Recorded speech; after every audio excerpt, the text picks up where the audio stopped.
Welcome. Tonight, we are going to drift into another time, another way of living, another way of resting the mind. Settle back, let your shoulders soften, and allow the weight of the day to slowly loosen its hold on you, like a coat gently set aside at the door. Before we truly begin, just one quiet moment. So before you get comfortable, take a moment to like the video and subscribe, but only if you truly enjoy what I do here. And let me know in the comments where you're tuning in from, and what time it is for you right now. It's always fascinating to see who's joining us from all around the world. Now, dim the lights, maybe turn on a fan for that gentle background hum, and let's ease into tonight's journey together.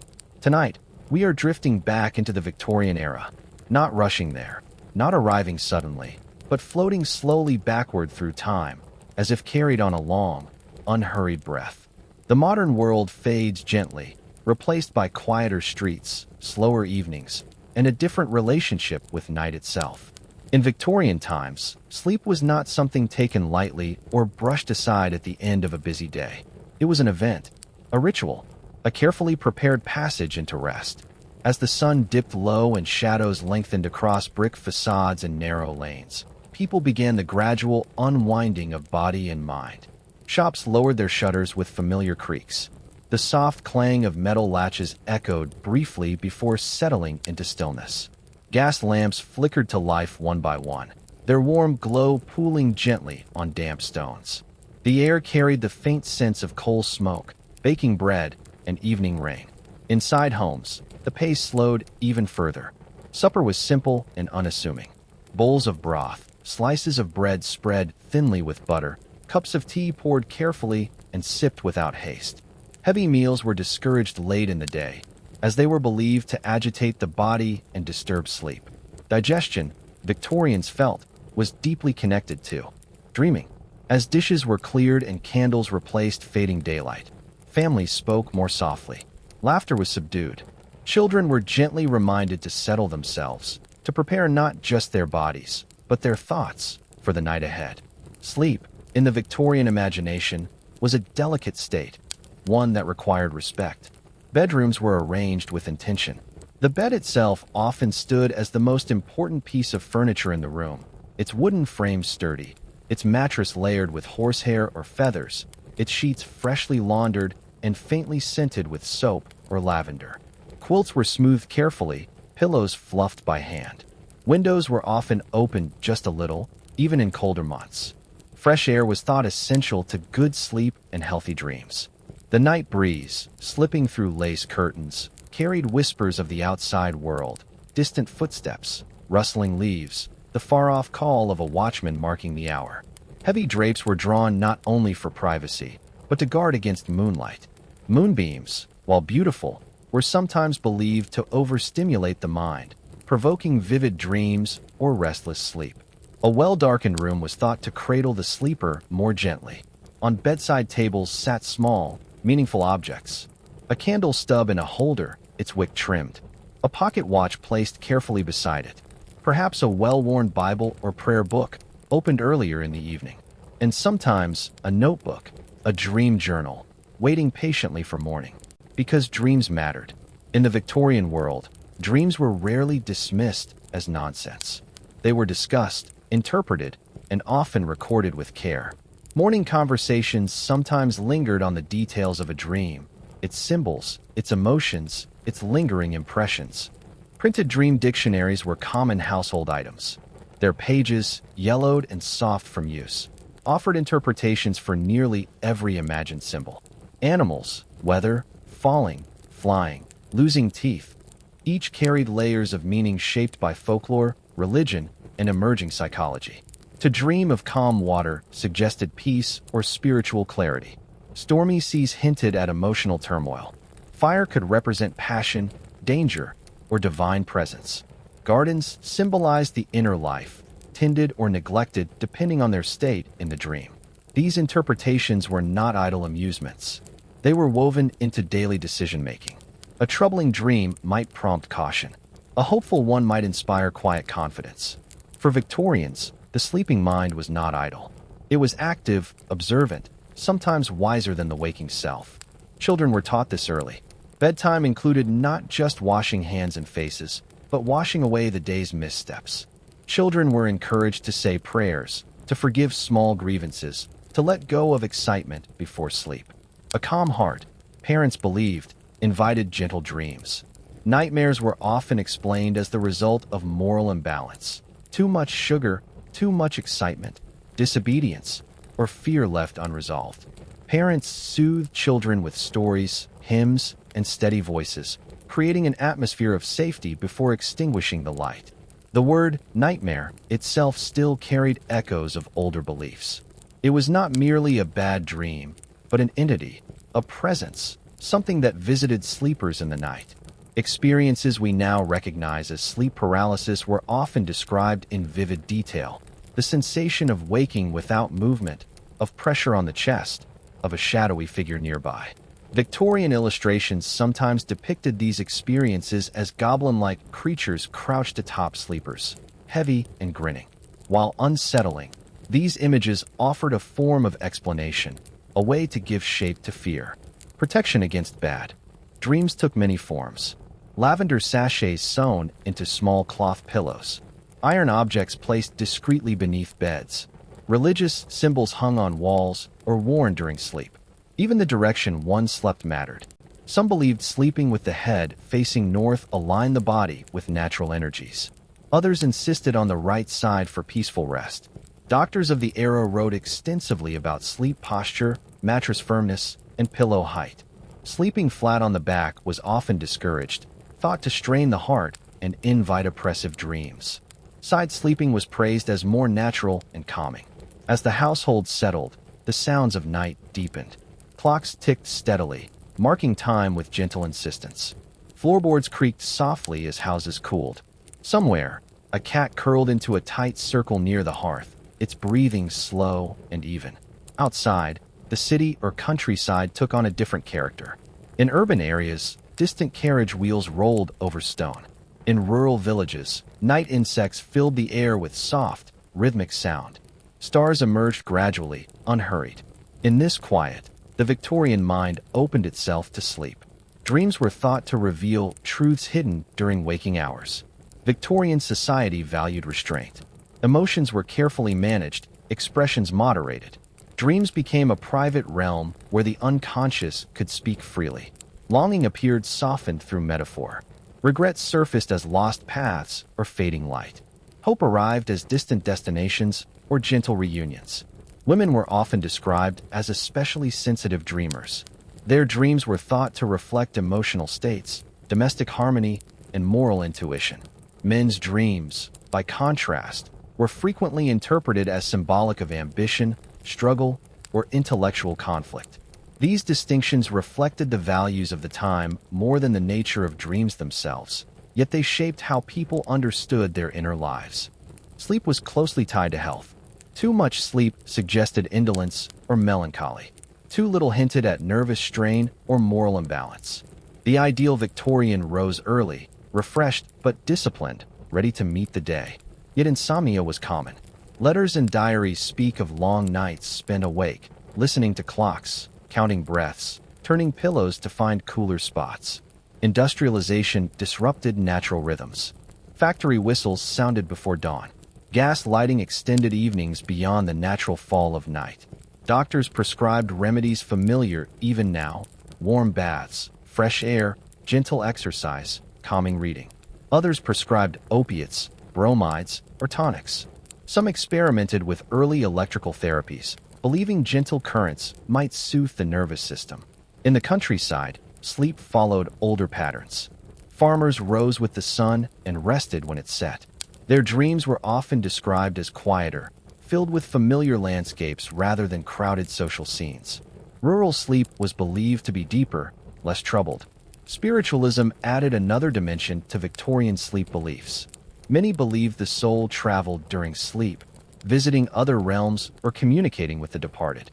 Dreams were considered safer, more natural channels for such encounters than seances. Stories circulated of loved ones appearing in dreams with messages of comfort or warning. These dreams were treasured, shared softly, and remembered long after waking. Sleep became sacred, a time when the boundaries between worlds softened. As the night wore on, Victorian sleepers lay beneath heavy quilts, breathing slowly. Candle stubs cooled into wax puddles. Darkness settled fully. Dreams unfolded quietly, shaped by belief, ritual, and hope.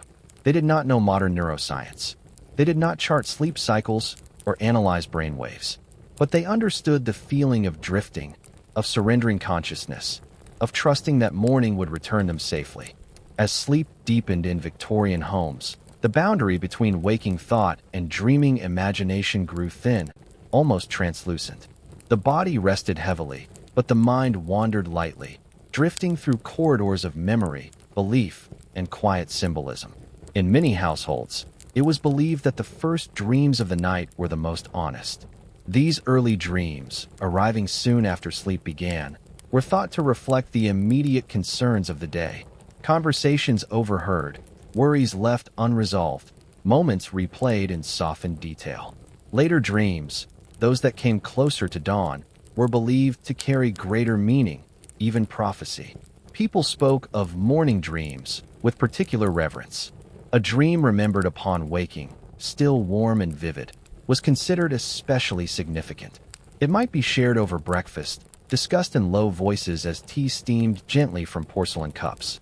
The listener would nod thoughtfully, perhaps offering an interpretation learned long ago, or recalling a similar dream from their own past. Victorians were careful listeners when it came to dreams. Listening itself was seen as an act of care. In boarding houses and shared lodgings, nighttime carried a different texture. Thin walls allowed sounds to pass easily. A cough in the next room, footsteps on the stairs, the rustle of someone turning in bed. These sounds blended into the dreaming mind, sometimes shaping dreams into shared experiences. One person's restless movement might ripple through the unconscious worlds of many. Sleep in such spaces was lighter, more alert. Dreams were fragmented, often remembered only in pieces. A face, a voice, a fleeting image that slipped away by morning. Yet even these fragments were thought to hold meaning. Victorian physicians often wrote that the quality of one's dreams reflected the quality of one's life. A calm conscience, they believed, produced gentle dreams. A troubled mind invited unrest. This belief encouraged self-reflection, moderation, and emotional restraint, ideals deeply woven into Victorian culture. But not all dreams were gentle. There were dreams of falling, sudden and startling, believed to reflect insecurity or loss of control. Dreams of being chased, which some thought indicated avoidance or fear of confrontation. Dreams of losing one's way, wandering unfamiliar streets or landscapes, which were said to reflect uncertainty about one's path in life. Rather than fearing these dreams outright, many Victorians approached them with curiosity. They asked what the dream might be teaching them, what imbalance it revealed, what adjustment was needed.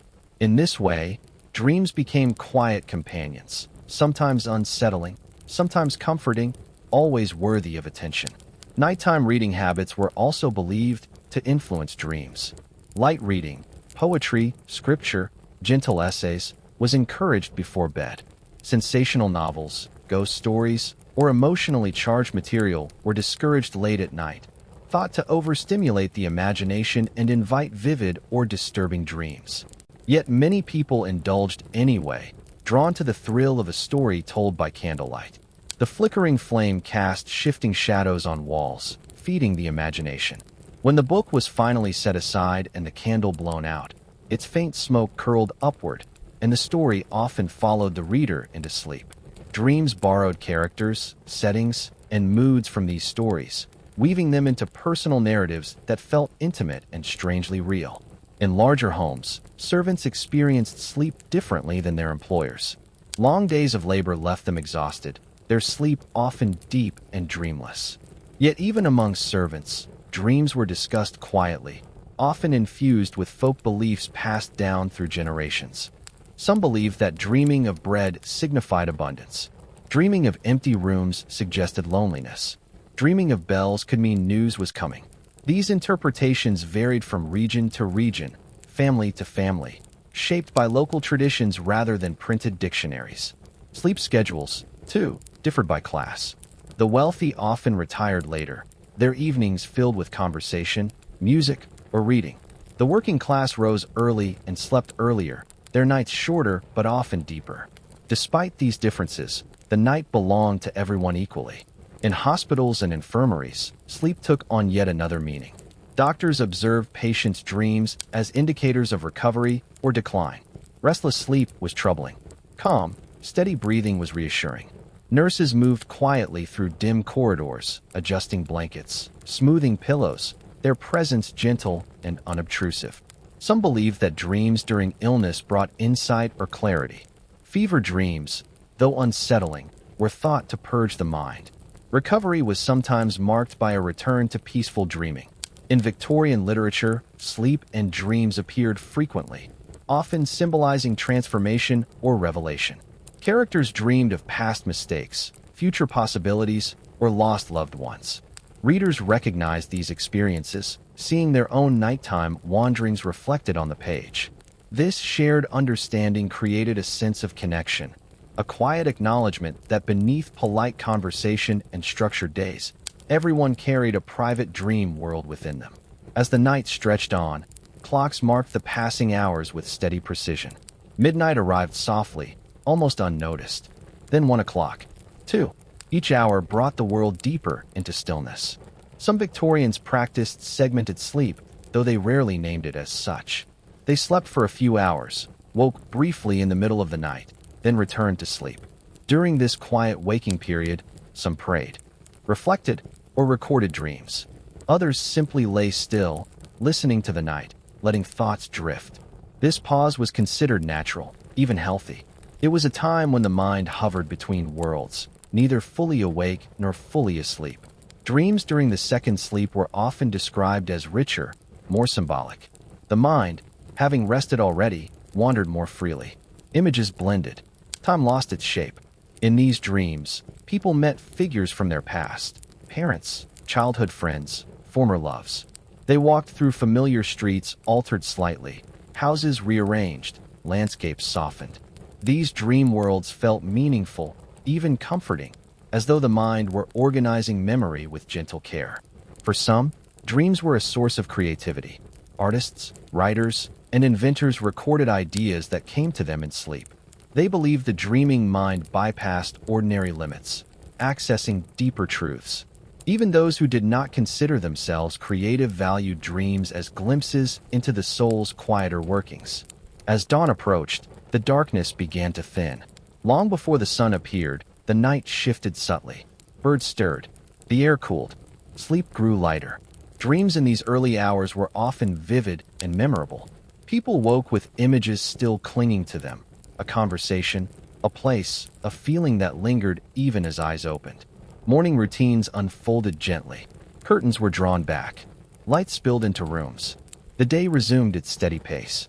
Yet the dreams of the night remained, tucked quietly into memory, influencing mood, decisions, and reflections throughout the day. And so, night after night, Victorian lives moved in this rhythm, waking, resting, dreaming, guided by belief, habit, and a deep respect for the mysterious world behind closed eyes.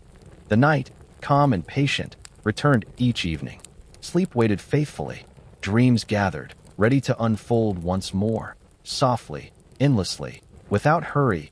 As the early light filtered through lace curtains and thin glass panes, the Victorian sleeper often lingered between worlds, not fully ready to rise, not entirely willing to leave the dream behind. This in-between state, neither sleeping nor waking, was quietly cherished, though rarely spoken of directly. It was believed that thoughts formed in these moments were especially honest, unguarded by the discipline of the day.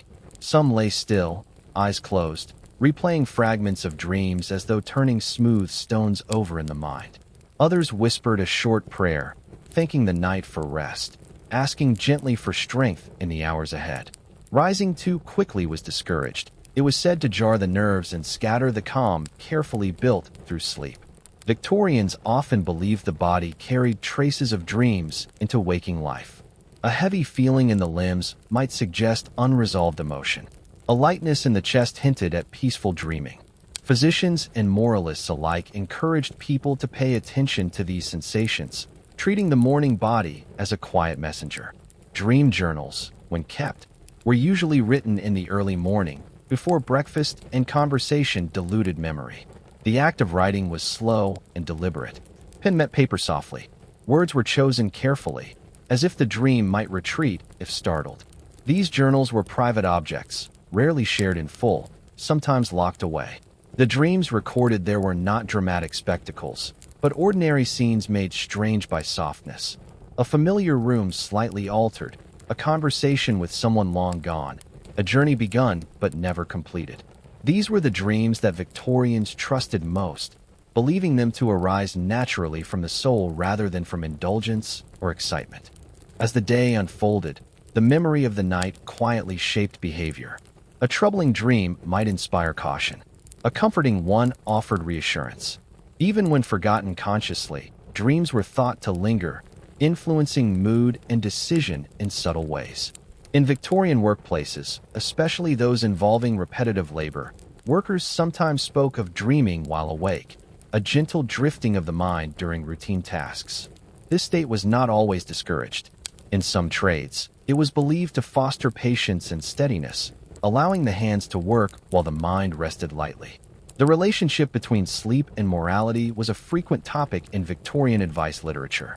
Writers warned against sleeping too long, too deeply, or too indulgently. Yet they also cautioned against denying oneself rest. Balance was the ideal, sleep as restoration, not escape. Afternoon naps were viewed differently depending on class and context.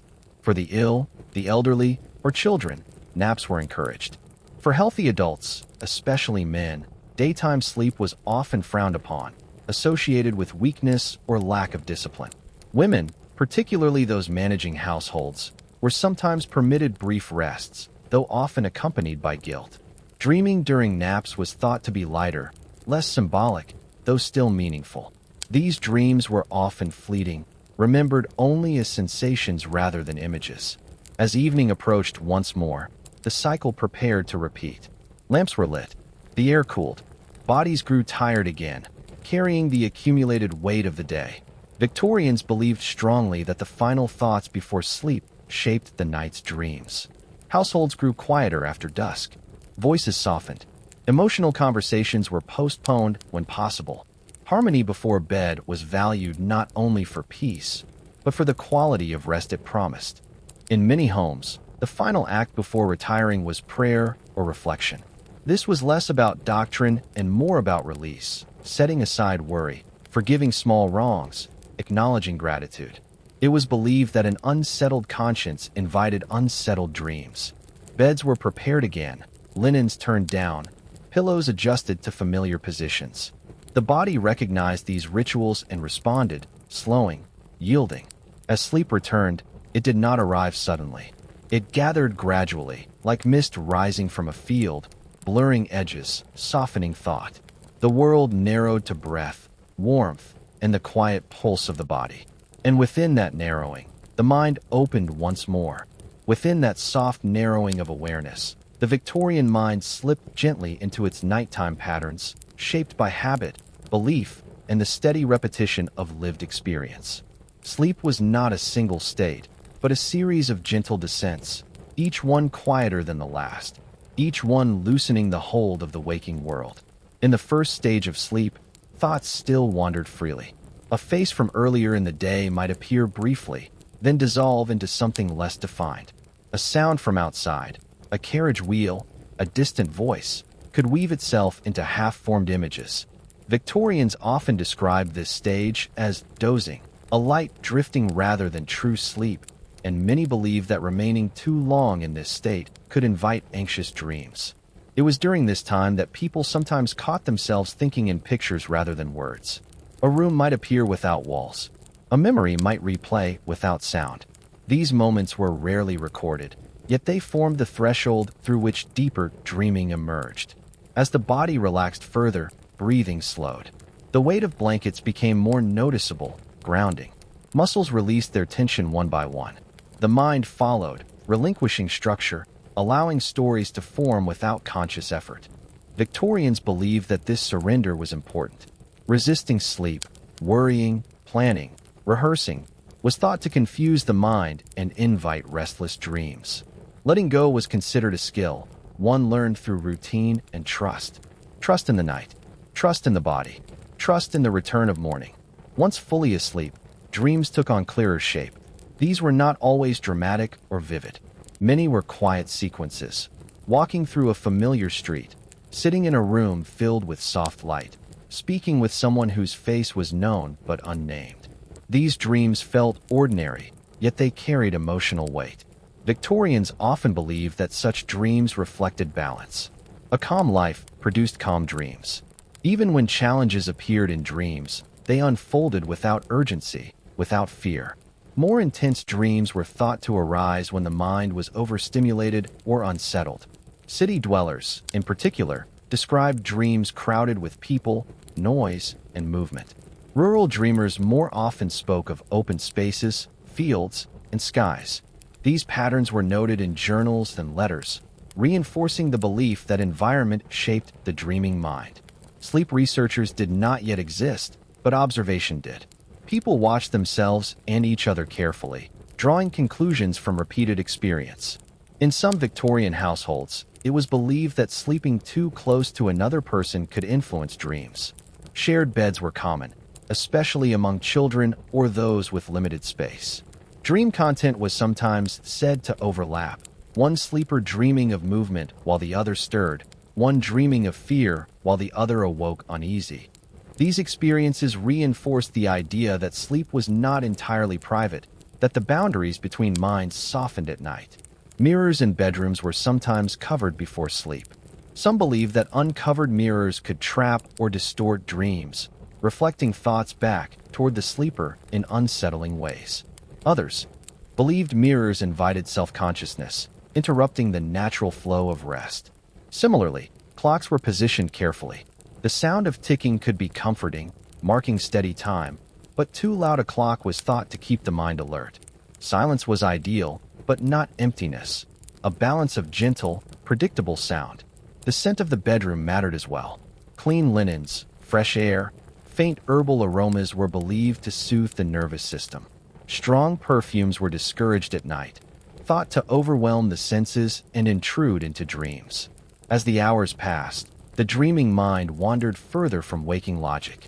Time lost its structure. Places merged. People appeared younger or older than they were. The past and present blended easily. Victorians often accepted this fluidity without question. Dreams did not need to make sense to be meaningful. Their truth was emotional rather than factual. Some dreams were described as instructional, showing the dreamer a different way of acting, a path not taken, a resolution to conflict. Others were purely reflective, replaying moments with subtle changes, as if the mind were gently rehearsing alternatives.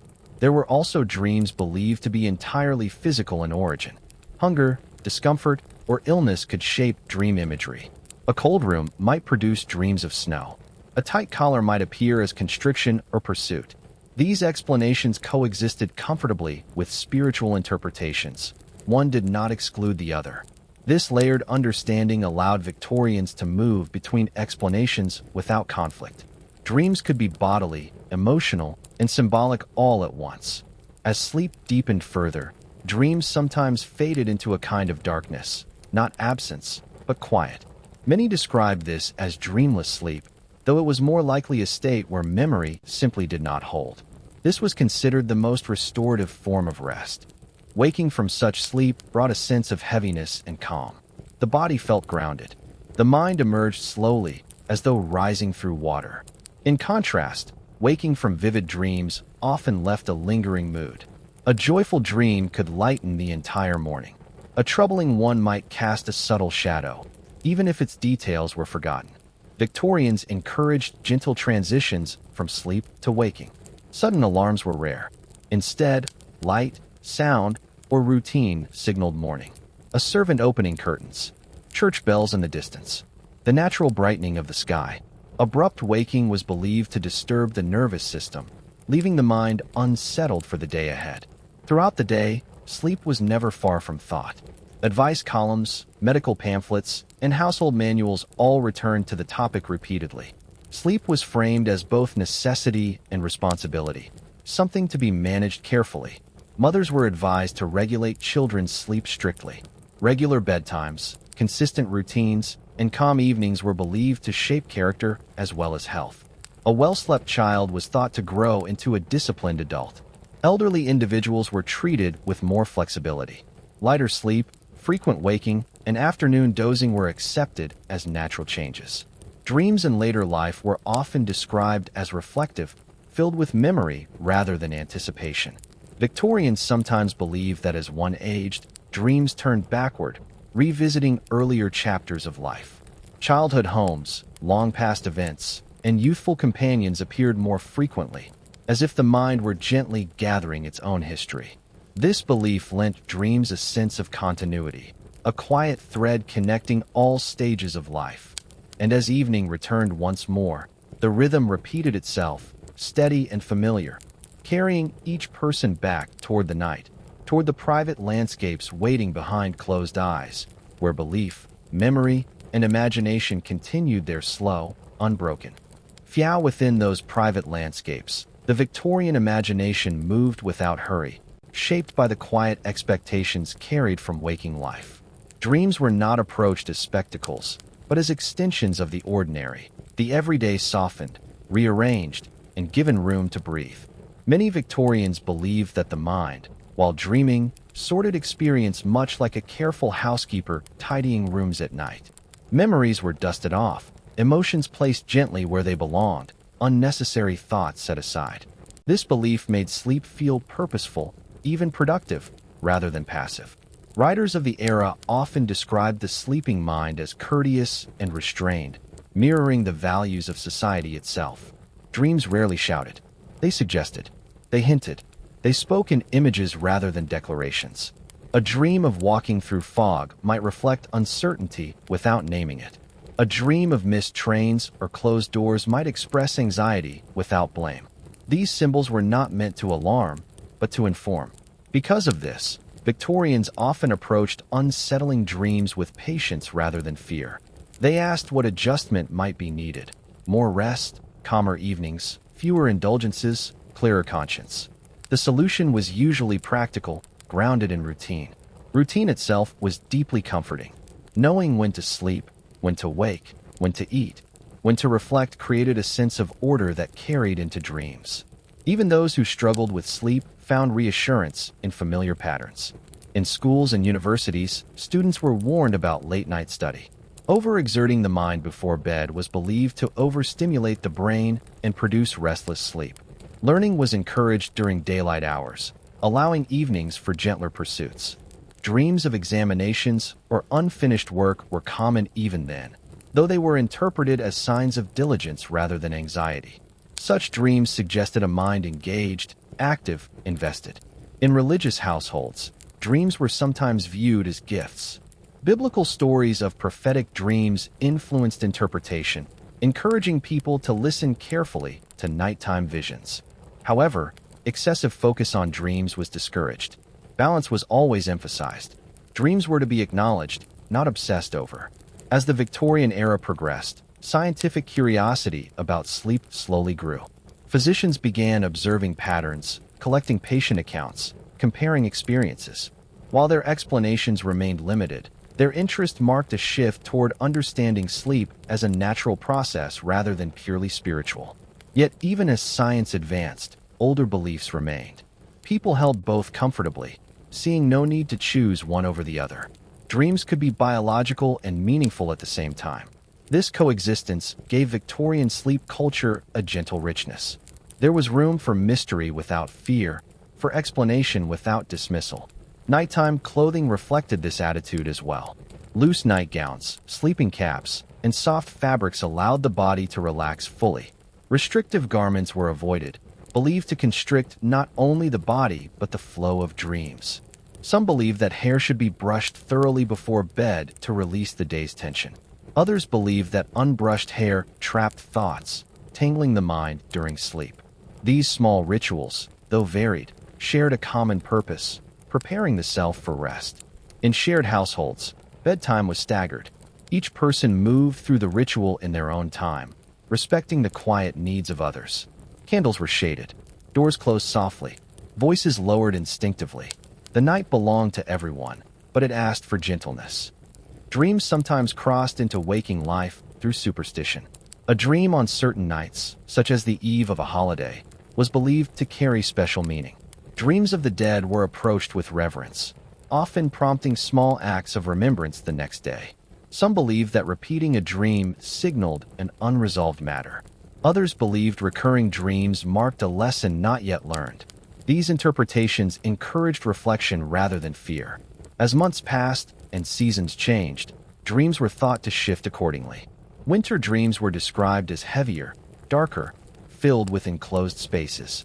Summer dreams were lighter, more expansive, often filled with movement and air.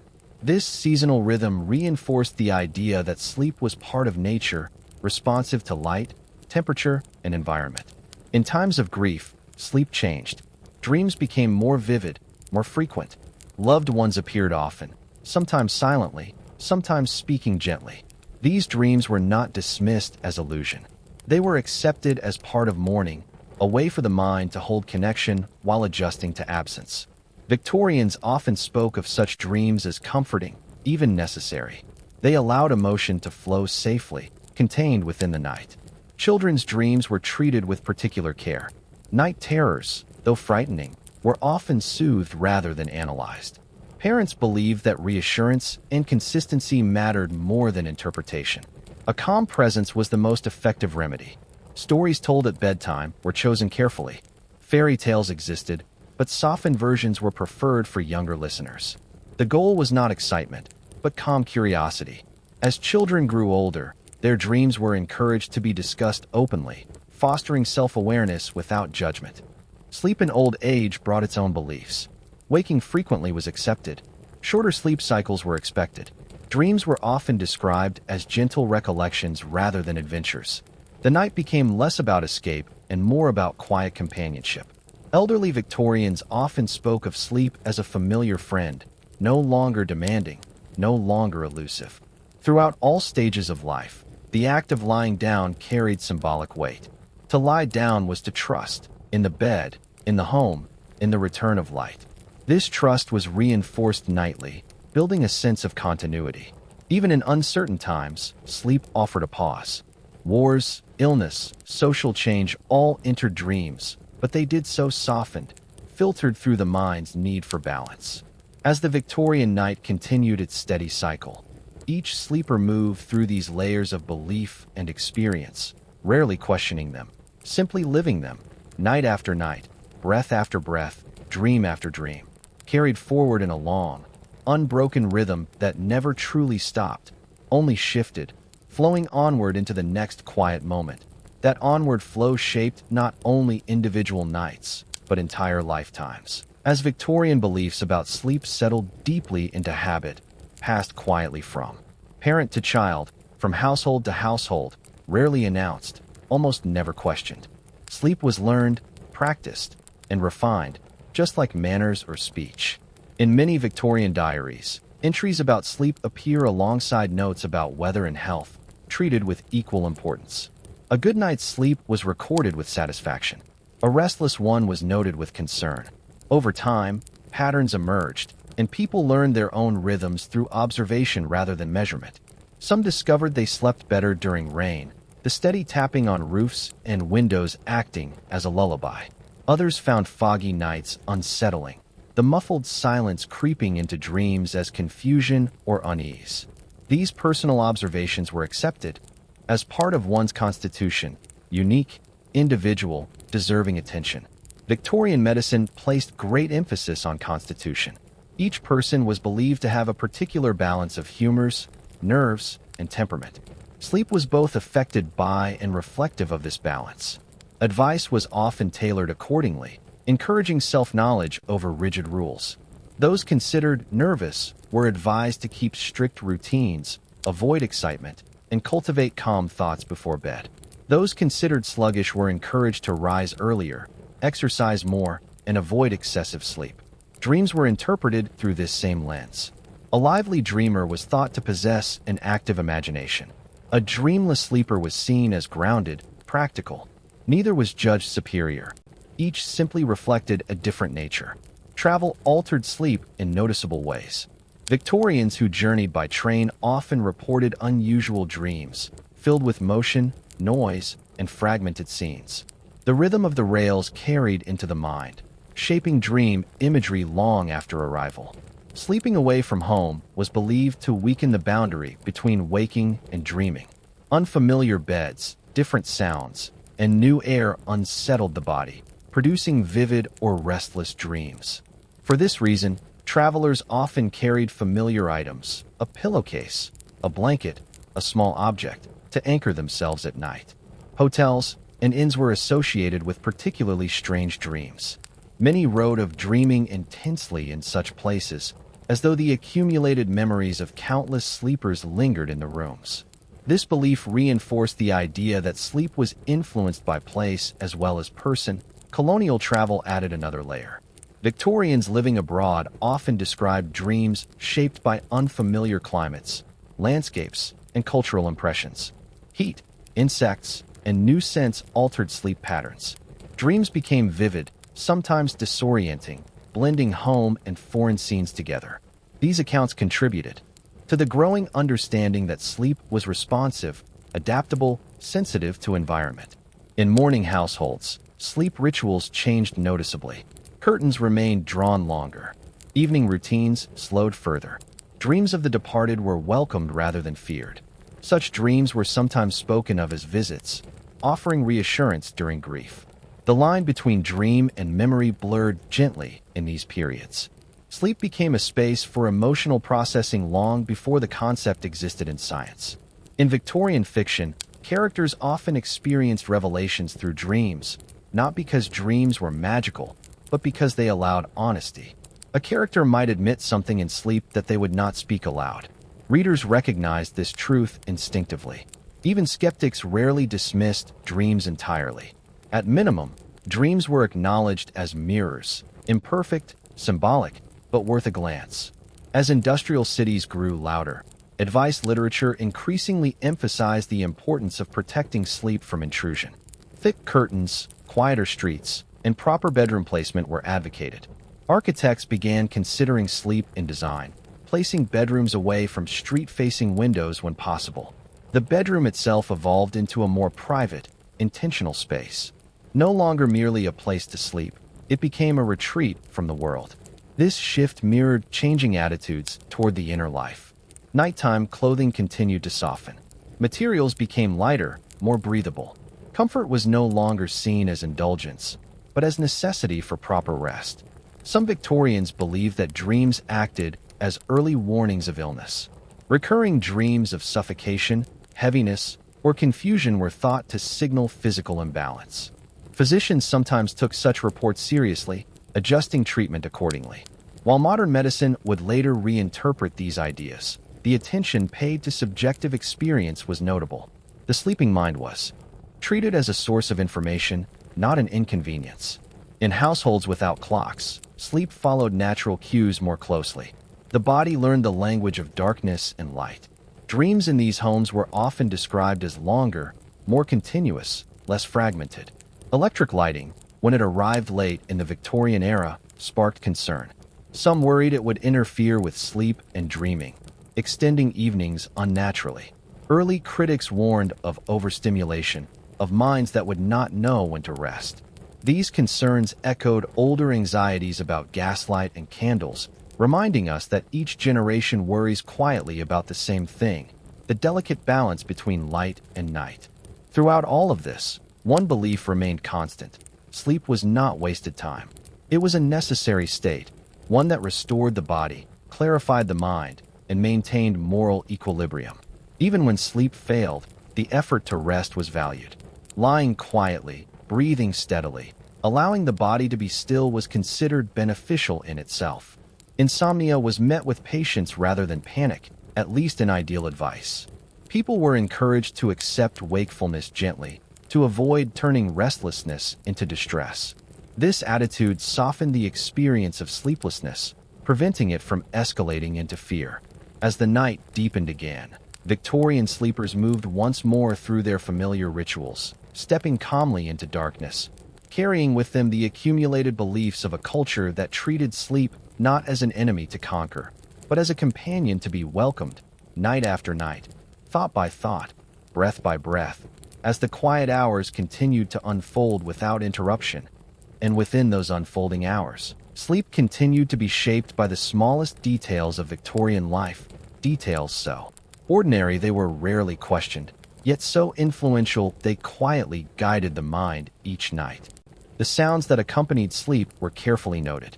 In city homes, the distant rumble of carts, the occasional call of a night watchman, or the rhythmic clatter of a passing train became part of the nighttime soundscape. Rather than resisting these sounds, many Victorians learned to accept them as cues of safety, signs that the world was still functioning, still watched over. In quieter towns and villages, nighttime sounds were softer and more intermittent. Wind moving through hedges, an owl calling from afar, the slow creak of wood settling as temperatures dropped. These sounds often appeared in dreams, not as disturbances, but as familiar presences woven into the background of the sleeping mind. Silence itself was rarely complete, and when it was, it could feel unsettling.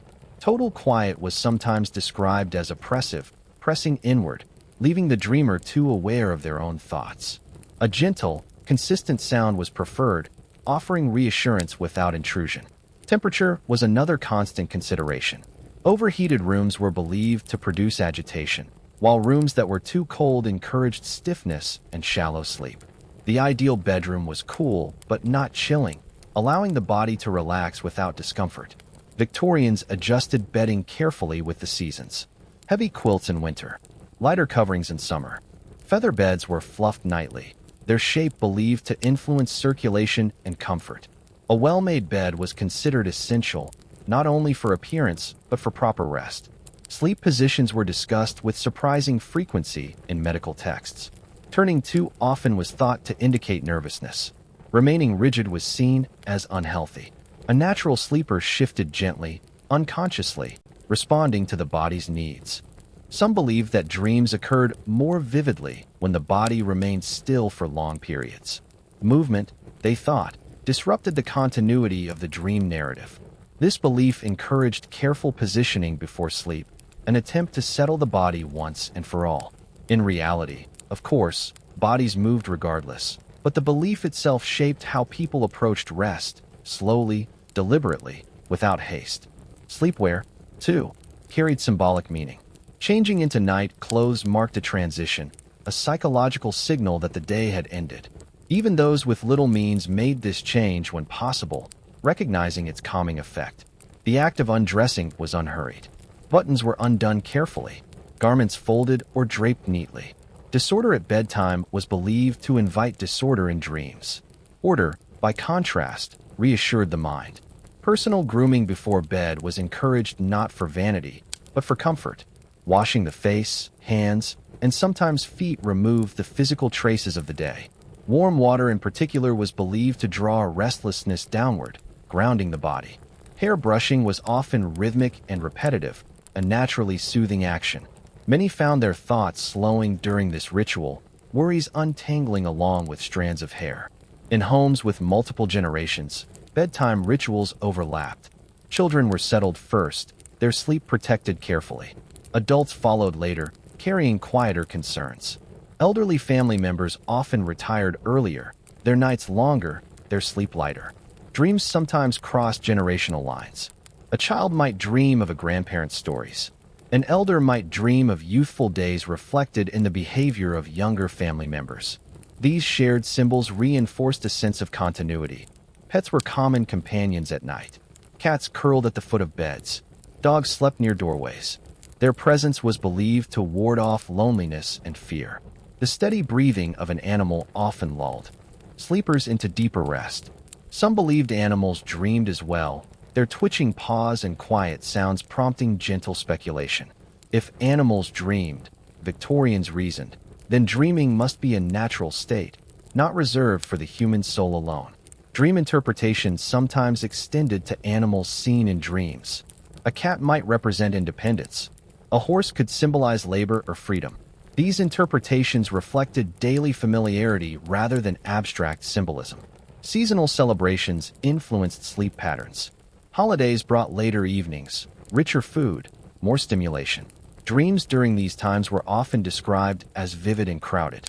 Afterwards, a return to routine restored calmer nights. Religious observances also shaped sleep. Fasting days produced lighter sleep. Days of celebration brought deeper exhaustion. Dreams reflected these rhythms naturally, without resistance. As the Victorian era matured, newspapers occasionally printed articles about sleep and dreams, sharing anecdotes and advice. Readers consumed these pieces quietly, perhaps reflecting on their own experiences as they read by lamplight. Yet despite growing public interest, sleep remained deeply personal. Advice was filtered through individual habit. No two sleepers experienced the night in exactly the same way. Those who worked night shifts, watchmen, factory workers, medical staff, developed different relationships with sleep.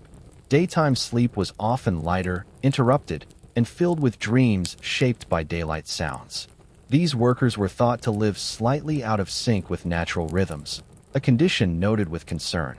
Dreams of these night workers often blended day and night, sunlight appearing in nocturnal scenes, darkness lingering in daytime settings. Their dreams reflected adaptation rather than disorder. In literature, the night worker was sometimes portrayed as existing between worlds, neither fully part of day nor night. This imagery mirrored real experience. Sleep deprivation, though not named as such, was recognized. Prolonged lack of rest was associated with irritability, confusion, and melancholy. Dreams in these states were often fragmented or intrusive. Victorians advised gentleness in response. More rest, fewer demands, calmer evenings. Sleep was to be restored patiently, not forced. As belief and habit intertwined, sleep became less about control and more about cooperation. One did not command sleep to arrive. One invited it, prepared for it, waited for it. And so, night after night, without ceremony, without announcement, Victorian sleepers continued to move into rest, carrying with them the quiet understandings shaped by culture, routine, and experience, allowing sleep and dreaming to unfold naturally, steadily, and without interruption as the long hours continued to stretch onward. Those long hours carried with them not only rest, but reflection, as Victorian sleepers slowly learned the subtle language of their own nights. Over time, patterns became familiar. Certain thoughts reliably appeared before sleep. Certain dreams returned in different forms. These repetitions were not seen as mistakes, but as signals, gentle reminders from the mind. Many Victorians believed that unresolved emotions sought expression through dreams because the waking world offered too little space for them. Politeness, duty, and restraint shaped daily interactions, leaving little room for open vulnerability. Sleep became the quiet release valve. A person who remained composed all day might dream of weeping freely. Someone burdened by responsibility might dream of wandering without destination. These dreams were not judged as weaknesses, but as necessary balance. Because of this belief, there was less shame attached to emotional dreaming than one might expect. Dreams were private, after all. They allowed honesty without consequence. In some households, especially among the educated classes, conversations about dreams were approached thoughtfully, almost philosophically. Dreams were compared, contrasted, and gently debated, not to prove anything, but to understand oneself better. At the same time, there was caution. Excessive attention to dreams was believed to lead to introspection bordering on melancholy. The ideal relationship with dreams was attentive but light, curious but grounded. This balance extended to bedtime thoughts. Victorians were often advised to think pleasant, neutral, or familiar thoughts before sleep. Imagining peaceful scenes, a garden, a familiar walk, a quiet room, was encouraged. These mental images were believed to guide the mind gently into rest. Some practiced silent counting, others recited poetry or scripture internally. Repetition calmed the mind, easing it away from rumination. The belief that the mind needed direction before sleep reflects an intuitive understanding of what we now call mental priming. Without naming it, Victorians recognized that thoughts carried momentum into dreams. Bedrooms reflected this philosophy. Decorations were subdued. Colors were soft. Artwork, if present, was chosen carefully. Violent or chaotic imagery was avoided in sleeping spaces. The bedroom was meant to signal safety and calm. Even the placement of furniture mattered. Sharp corners near the bed were sometimes softened with drapery. Clear pathways reduced nighttime anxiety. Order created reassurance. In poorer households, where space was limited, these ideals were harder to achieve. Yet even there, people found ways to create nighttime comfort. A familiar blanket, a shared routine, a moment of quiet conversation before sleep. Sleep poverty existed long before it was named. Crowded housing, long working hours, and noise made rest difficult for many. Yet belief in the importance of sleep remained strong, even when circumstances prevented it. Dreams in such environments were often described as vivid and crowded, filled with movement and sound. Rather than interpreting this as abnormal, Victorians saw it as a reflection of lived reality. During times of social upheaval, dreams took on broader themes. Industrial change, political uncertainty, and rapid urbanization appeared symbolically in dreams. Endless streets, unfamiliar machines, shifting landscapes. These dreams mirrored collective experience. Yet even then, dreams remained personal, filtered through individual lives. In letters exchanged between friends and family, sleep was often mentioned casually. "I slept poorly last night," or "I dreamed of home," appeared alongside news of health and weather. These remarks offered emotional context without requiring explanation. Such references remind us that sleep was woven seamlessly into daily life, not separated as a medical or psychological category. Children learn these attitudes early. They absorbed beliefs about sleep through observation rather than instruction. They saw adults prepare calmly for bed. They heard dreams discussed thoughtfully. They learned that nighttime was not to be feared, but respected. When children experienced bad dreams, comfort came first. Interpretation came later, if at all. A gentle presence mattered more than explanation. Nightlights were rare, but reassurance was constant. Parents might sit quietly until a child returned to sleep, reinforcing trust rather than avoidance. As children matured, their relationship with sleep evolved naturally. Teenagers were sometimes described as sleeping deeply and dreaming intensely, a phase accepted as part of growth. Adults adjusted expectations accordingly. Dreams during adolescence were often described as vivid, emotionally charged, and confusing. Victorians recognized this without pathologizing it, viewing it as the mind adapting to change. Marriage brought another shift. Sharing a bed required negotiation of space, sound, habit. Dreams were sometimes influenced by this proximity. Some believed that shared sleep fostered emotional harmony, aligning dreams over time. Others acknowledged that shared sleep could also disrupt rest. Separate beds were not uncommon, particularly among the middle and upper classes, and were not always seen as a sign of emotional distance. These arrangements reflected a pragmatic understanding of sleep as a physical need as well as a relational one. Pregnancy brought heightened attention to sleep and dreams. Expectant mothers often reported vivid dreams, sometimes anxious, sometimes symbolic. These dreams were discussed openly, often interpreted as reflections of anticipation and change. Medical advice encouraged extra rest, calm evenings, and emotional support. Dreams were seen as part of the body's adjustment rather than a cause for concern. As years passed, individuals accumulated a personal dream history, recurring symbols, familiar landscapes, remembered figures.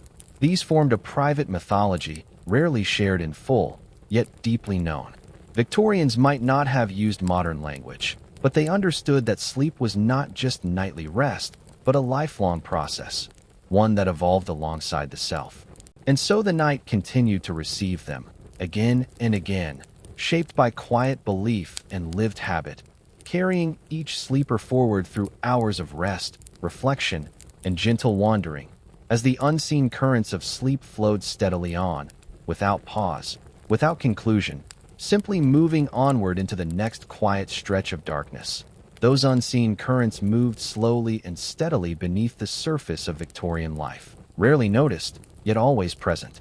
Sleep shaped mornings, and mornings shaped nights, creating a gentle loop that carried people forward through weeks and years. In Victorian thought, the quality of one's sleep was believed to influence character over time. A person who slept calmly and regularly was thought to develop steadiness, patience, and clear judgment. Restless sleep, by contrast, was sometimes associated with nervous dispositions or heightened sensitivity. These ideas were not framed as faults, but as traits to be understood and managed with care. Advice manuals often encouraged people to observe themselves kindly, noting what habits supported good rest and which disrupted it. Rather than prescribing rigid rules, many writers emphasized personal experimentation, adjusting bedtime, altering evening activities, changing bedding, or modifying diet slightly to see what effect it had on sleep and dreams. Food was considered particularly influential. Heavy meats, rich desserts, and excessive spices were discouraged late in the evening. Tea and coffee were approached with caution at night, their stimulating effects recognized even before caffeine was fully understood. A light supper was thought to encourage peaceful dreams and smoother digestion. Some believed that hunger itself could disturb sleep, producing dreams of searching or lack. Balance, once again, was the guiding principle. Even water consumption was discussed. Drinking too much before bed risked waking during the night. Drinking too little was thought to dry the system, producing restlessness. These observations were shared quietly, refined through experience rather than experiment. As the Victorian era moved forward, the concept of the nervous system became more prominent. Sleep was increasingly framed as essential nourishment for the nerves. Dreams, in turn, were seen as signs of how well that nourishment was being absorbed. People described feeling frayed after poor sleep, a term suggesting fabric worn thin. Good sleep restored smoothness, cohesion. This metaphor appeared often in personal writing, reflecting how deeply rest was felt in the body. Nighttime anxieties were not uncommon. Worries about finances, family, health, or social standing often surfaced as sleep approached. Victorians developed quiet strategies for managing these thoughts. Some wrote lists earlier in the evening, setting worries aside. Others relied on prayer or mental repetition to calm the mind. There was an understanding that the mind needed reassurance before sleep, much like a child. Harsh self-criticism at night was discouraged, believed to echo into dreams as self-punishment. In this way, sleep culture subtly encouraged self-compassion, even within a society known for strict moral standards. Weather played a notable role in sleep experience. Stormy nights were often described as producing vivid dreams, not always unpleasant, but intense. Thunder and wind entered the dream world as movement, conflict, or transformation. Calm, clear nights produced steadier rest. Barometric changes were sometimes blamed for restlessness, particularly among those prone to headaches or joint pain. These physical sensations carried into dreams, shaping imagery without intention. In coastal towns, the sound of waves was a constant companion. Many described sleeping deeply to the rhythm of the sea, their dreams shaped by motion and repetition.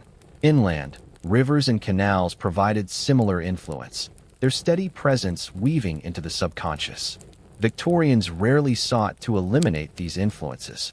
Instead, they adapted to them, allowing environment to shape sleep naturally. The concept of sleep debt did not exist, but the effects of prolonged fatigue were recognized. After periods of intense work or emotional strain, people often slept longer and dreamed more deeply. This was seen as the body reclaiming balance. Dreams following exhaustion were often described as heavy and immersive, sometimes lacking clear narrative, as if the mind were too tired to construct stories. These dreams were considered deeply restorative. Illness altered sleep dramatically. Fever brought vivid, often unsettling dreams. Victorians noted this with curiosity rather than alarm, believing the mind was responding to bodily heat and imbalance. Recovery was often marked by a return to gentler dreaming. Caretakers paid attention to the sleep of the ill, noting patterns, changes, and expressions. Sleep was seen as an ally in healing, not merely a symptom. As the night continued its slow passage, even those who woke briefly during sleep were encouraged to remain calm. Waking was not failure. It was part of the natural rhythm. Lying quietly, listening to the familiar sounds of night, often allowed sleep to return on its own. Victorians discouraged clock watching. Knowing the exact hour was believed to create pressure and anxiety. Time, at night, was meant to soften and blur. Those who could not return to sleep were advised to change position, adjust blankets, or focus gently on breathing. Mental struggle was seen as counterproductive. Dreams sometimes resumed where they left off, a phenomenon that fascinated Victorian observers. This continuity reinforced the idea that dreams were ongoing processes, not isolated events. As dawn slowly approached once more, the night lightened almost imperceptibly. Even before the sky changed, the body sensed the shift. Sleep grew shallower. Dreams became more vivid or fragmented. These early dreams were often remembered most clearly. They lingered into waking, shaping mood and thought. Yet even as the day began to take form again, the influence of the night did not vanish. It remained quietly present, woven into the body's rhythm, carried forward into the hours ahead, as sleep and dreaming continued their gentle, uninterrupted role in Victorian life, moving steadily onward, without urgency, without finality, simply flowing into the next moment. And as the first light of day touched the edges of curtains, painting soft lines across wooden floors and quilts, the cycle of sleep in Victorian life quietly prepared to begin again. Each day was intimately tied to the night before, and each night shaped by the experiences, emotions, and rhythms of the day that had just passed. Victorians understood, perhaps instinctively, that sleep was not merely a passive state, but a continuation of living itself, a silent thread connecting moments, thoughts, and sensations across time. Even small experiences, such as a conversation at dinner, the touch of a loved one, or the subtle shift of the air through a half-open window, were thought to carry echoes into dreams, blending the ordinary with the subconscious in delicate ways. In some households, diaries and journals captured these observations. People recorded the quality of their rest, the sensations that accompanied waking, or fleeting images remembered from dreams. These entries were often simple, almost understated, a note of peace, a mention of restlessness, a fleeting recollection of a face or a garden. Yet collectively, they formed an intricate map of the Victorian night, revealing the nuanced interplay between life and dreaming. The natural environment continued to play a profound role. In rural regions, the gentle rising and falling of farm animals, the rustle of leaves, or the call of distant birds offered a consistent rhythm. Urban residents, conversely, attuned themselves to quieter sounds. The distant chime of church bells, the soft rolling of wheels on cobblestones, or the murmured footsteps of early risers. Both groups adapted their expectations, letting the familiar patterns of their surroundings guide the ebb and flow of sleep and dreams. Seasonal changes subtly influenced nightly rest. Winter brought longer hours of darkness, encouraging extended sleep and more frequent reflection in dreams. Fires burned longer, offering warmth and a focal point for the imagination. Spring and summer introduced lighter nights, longer days, and different dreamscapes, often filled with movement, air, and growth. Autumn carried its own gentle melancholy, with shorter days and early evenings fostering introspection. Victorians paid attention to these shifts, noting that their sleep and dreams naturally adapted. They observed without judgment, treating the body and mind as partners in an ongoing dialogue with the environment.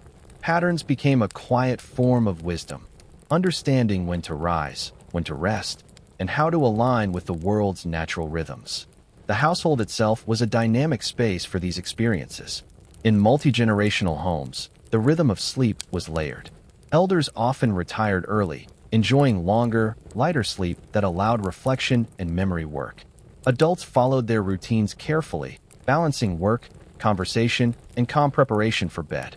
Children and adolescents navigated their own cycles, sometimes influenced by older family members, sometimes by their own internal clocks. These overlapping patterns formed a quiet symphony of rest, each individual responding to their own needs while respecting the shared rhythms of others. Pets were often active participants in these nightly rhythms. Cats curled into warm corners, their steady breathing offering reassurance. Dogs rested near doors or beds, providing subtle cues of alertness and comfort. Their presence, familiar and consistent, reinforced a sense of safety that eased the transition into sleep. Victorians sometimes speculated on whether animals experienced dreams, observing the occasional twitch or soft sound, and imagining parallel journeys through the night. Nighttime attire, simple yet intentional, supported these practices. Loose gowns, soft fabrics, and carefully arranged bedding encouraged relaxation. Even small details, such as brushing hair before bed or arranging linens neatly, were believed to prepare both body and mind for the gentle surrender of sleep. These rituals were acts of care, reinforcing the transition from the day's demands to the restorative embrace of night. As the night deepened, dreams unfolded in layers. Early sleep often produced simpler, more immediate dreams, reflections of the day's events, emotional impressions, or minor concerns. Later sleep, especially after the body had rested deeply, brought dreams of richer texture, symbolic journeys, emotional exploration, or encounters with memory and imagination. Some dreams were remembered clearly, lingering into waking. Others faded like morning mist, leaving only a sense of calm or unresolved curiosity. Victorians recognized that dreams were neither fully under control nor entirely arbitrary. They were processes, conversations between body, mind, and environment. They responded to stimuli, echoed emotions, and offered insight, sometimes symbolic, sometimes literal. The sleeping mind was treated with respect, observed gently, and guided by routine and ritual rather than force. In shared sleeping arrangements, such as boarding houses or large family homes, the interplay of dreams became even more subtle. Movement in one bed, muffled conversation, or the distant sound of a door closing could ripple softly through the unconscious worlds of others. Victorian writers described these moments with curiosity rather than fear, noting the delicate ways in which presence and proximity could influence rest.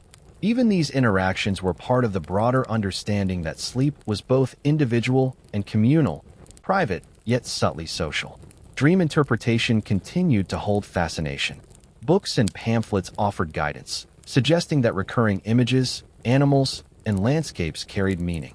Yet practical advice often emphasized moderation: observe, reflect, but do not obsess.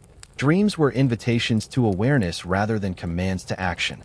They offered insight while maintaining the peaceful continuity of night. Nightmares were approached similarly. They were acknowledged as reflections of the mind or body, sometimes warnings, sometimes emotional processing. The response was measured: comfort, gentle observation, and a calm return to sleep.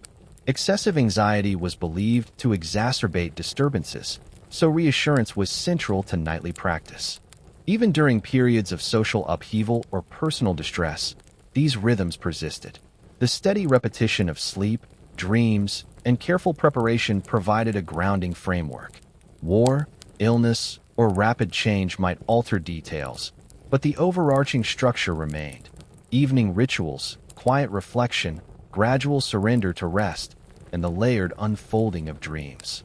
And so, night after night, Victorian life moved with this quiet rhythm, an unbroken, delicate interplay of body, mind, and environment, shaping rest, shaping dreams, and shaping the subtle flow of consciousness itself, carrying each individual gently forward into the next stretch of hours, uninterrupted, unhurried, and ongoing.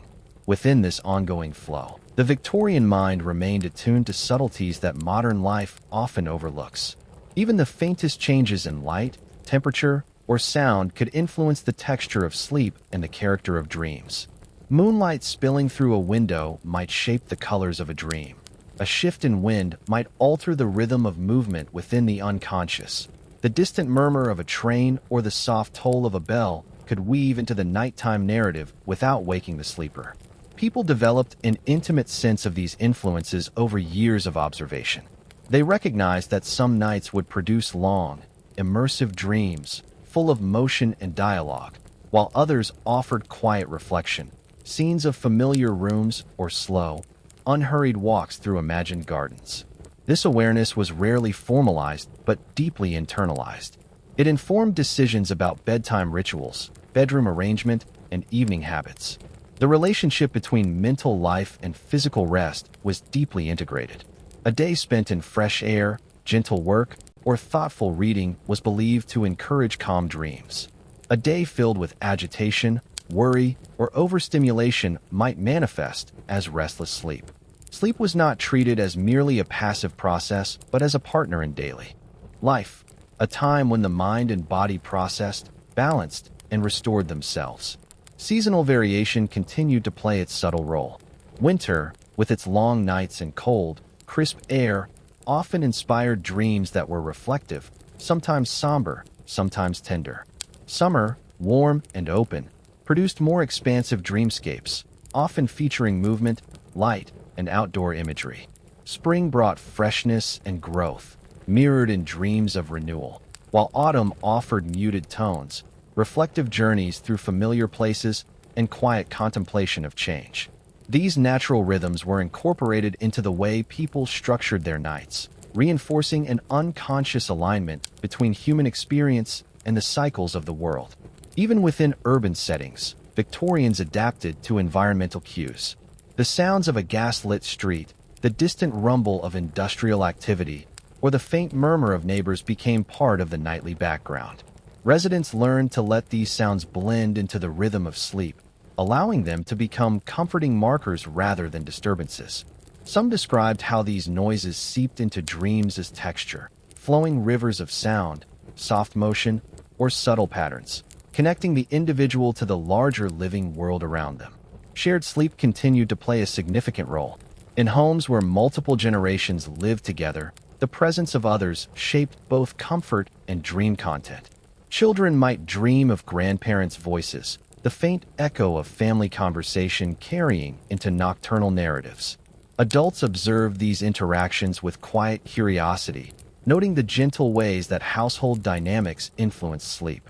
Even pets, with their rhythmic breathing and subtle movements, participated in these shared nighttime patterns, providing reassurance and continuity. The act of preparation for sleep was deeply intentional. Nightwear, often simple but carefully arranged, promoted relaxation. Nightcaps, soft gowns, and flannel. Underclothing encouraged warmth without constriction. Beds were made methodically, blankets and quilts arranged with attention to comfort and familiarity. Brushing hair, washing face and hands, and performing other small rituals acted as cues, signaling to both body and mind that the day had ended and the night was to be received gently. Food and drink remained central to the sleep experience. Heavy meals were avoided in the evening, light suppers encouraged.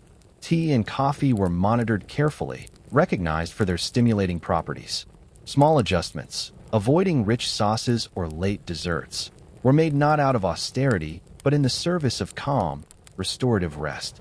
Many believed that the quality of dreams was affected by what the body carried into sleep, reinforcing the connection between bodily care and mental experience. Dreams themselves were regarded as layered, often reflective rather than dramatic. Early in the night, simple sequences mirrored the events of the day, familiar faces, recent conversations, unresolved tasks. Later, as the body sank more deeply into restorative sleep, dreams became more symbolic, expansive, and emotionally resonant.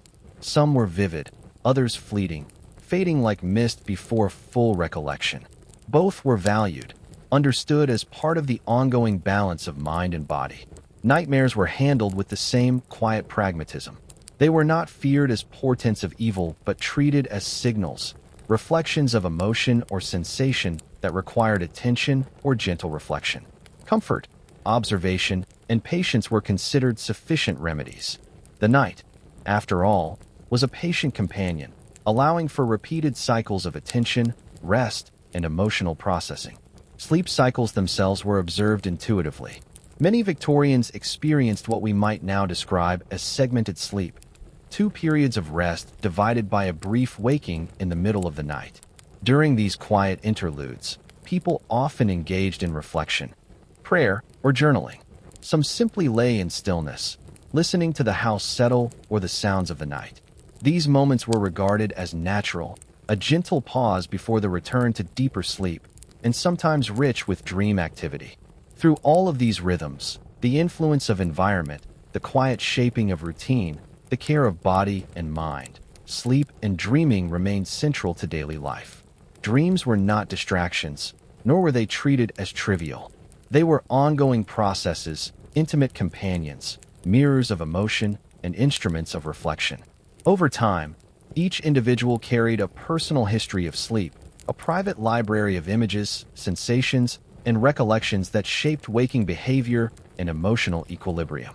And as the night moved forward once more, unmarked and uninterrupted, the rhythm of Victorian sleep continued, steady, patient, and persistent.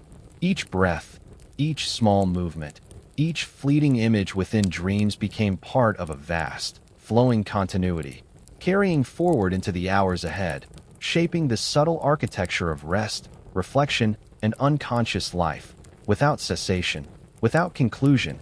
And within this continuity, the subtle interplay of mind and body deepened, forming patterns that unfolded quietly over years.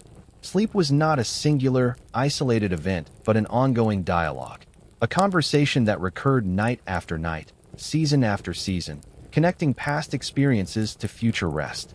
Victorians believed that attention to these patterns was essential, for a night's sleep had the power to influence not only mood but character, judgment, and even health. The gentle influence of routine remained central. Evening activities were deliberately chosen to ease the transition into rest. Reading quietly by lamplight, mending garments, or engaging in calm conversation encouraged a mind that was alert but untroubled. Music, when played, was soft and measured, sometimes only the faint hum of a piano or harp in the background, carefully aligned with the household's desire for tranquility. Even the placement of chairs and tables was considered. Open space around the bed allowed the mind to feel unconfined, to drift more freely into dreams.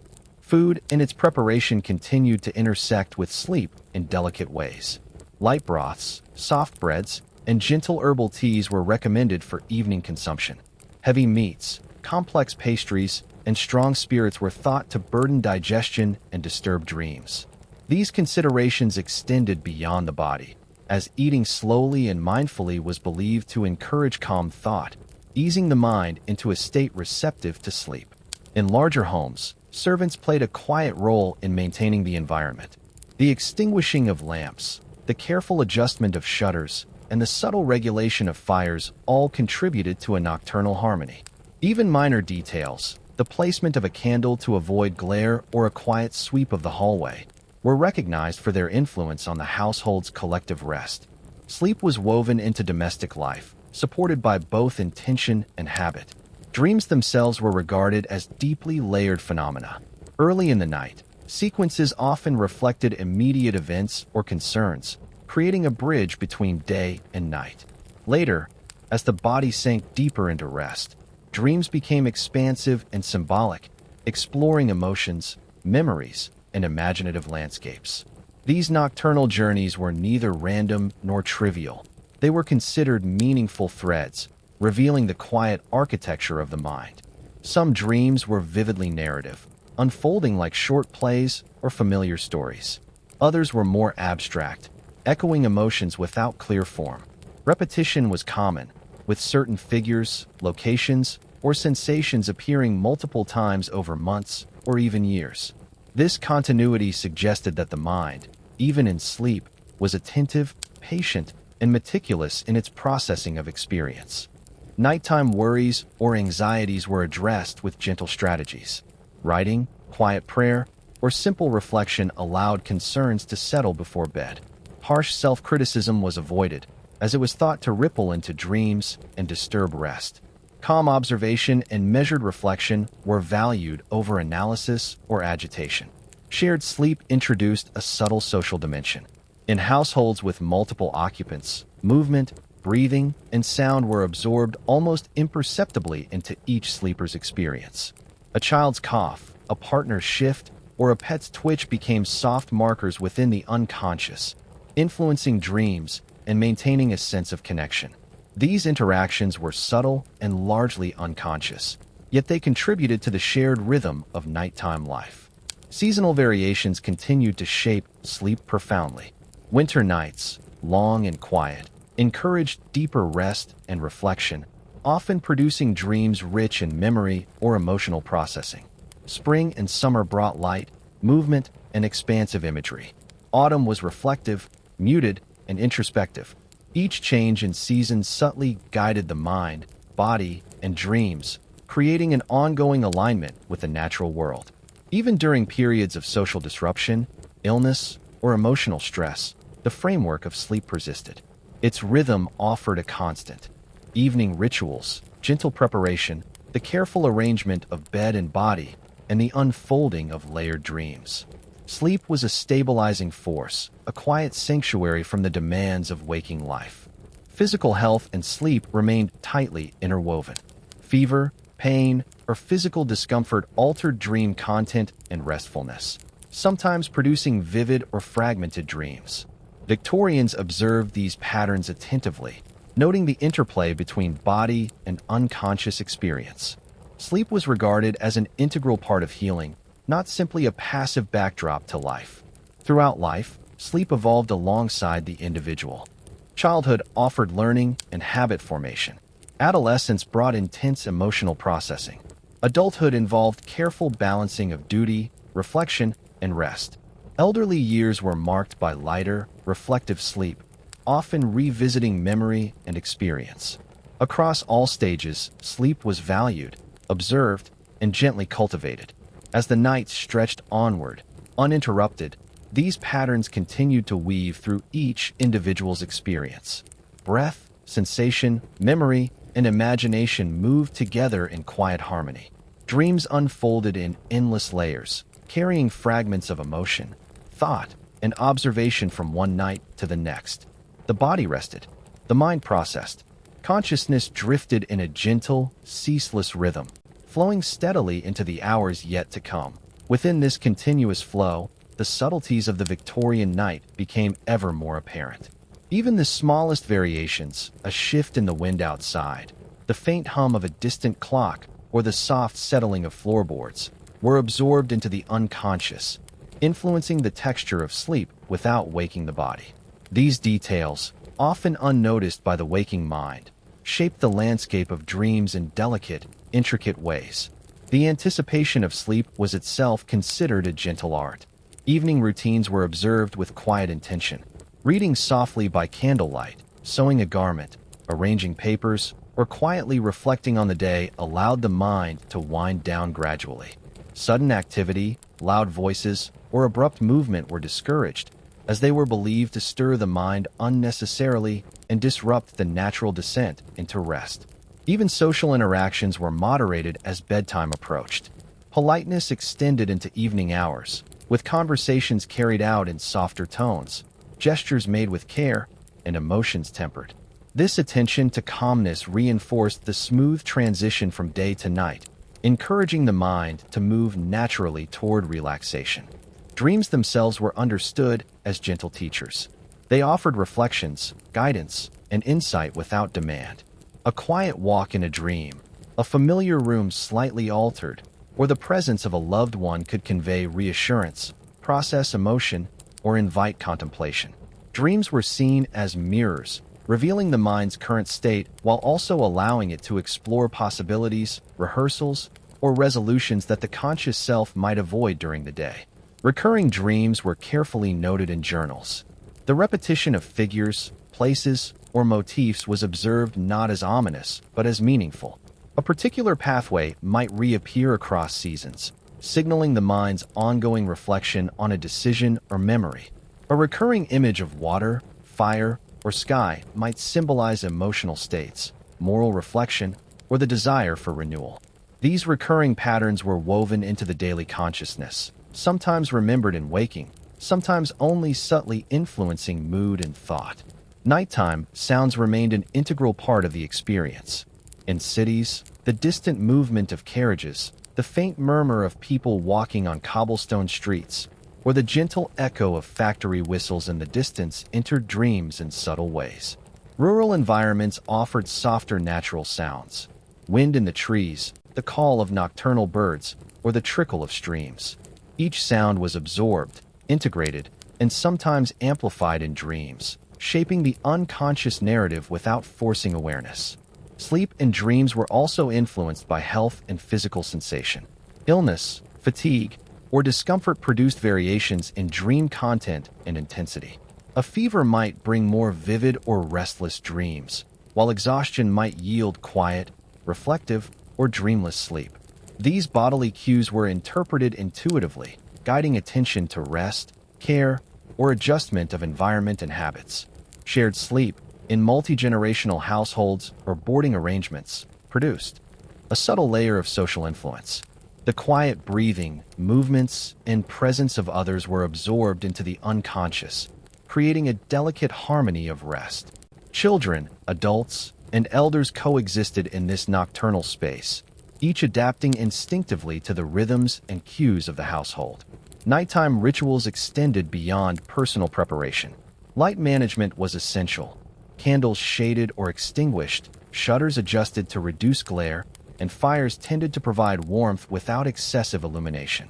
Bedding was arranged meticulously, pillows fluffed, quilts folded just so. These small actions signaled to the body and mind that the transition to sleep was underway. As the night deepened, dreams unfolded in layers.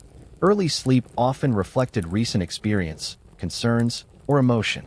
Later sleep brought more symbolic and expansive sequences, exploring memory, imagination, and emotion.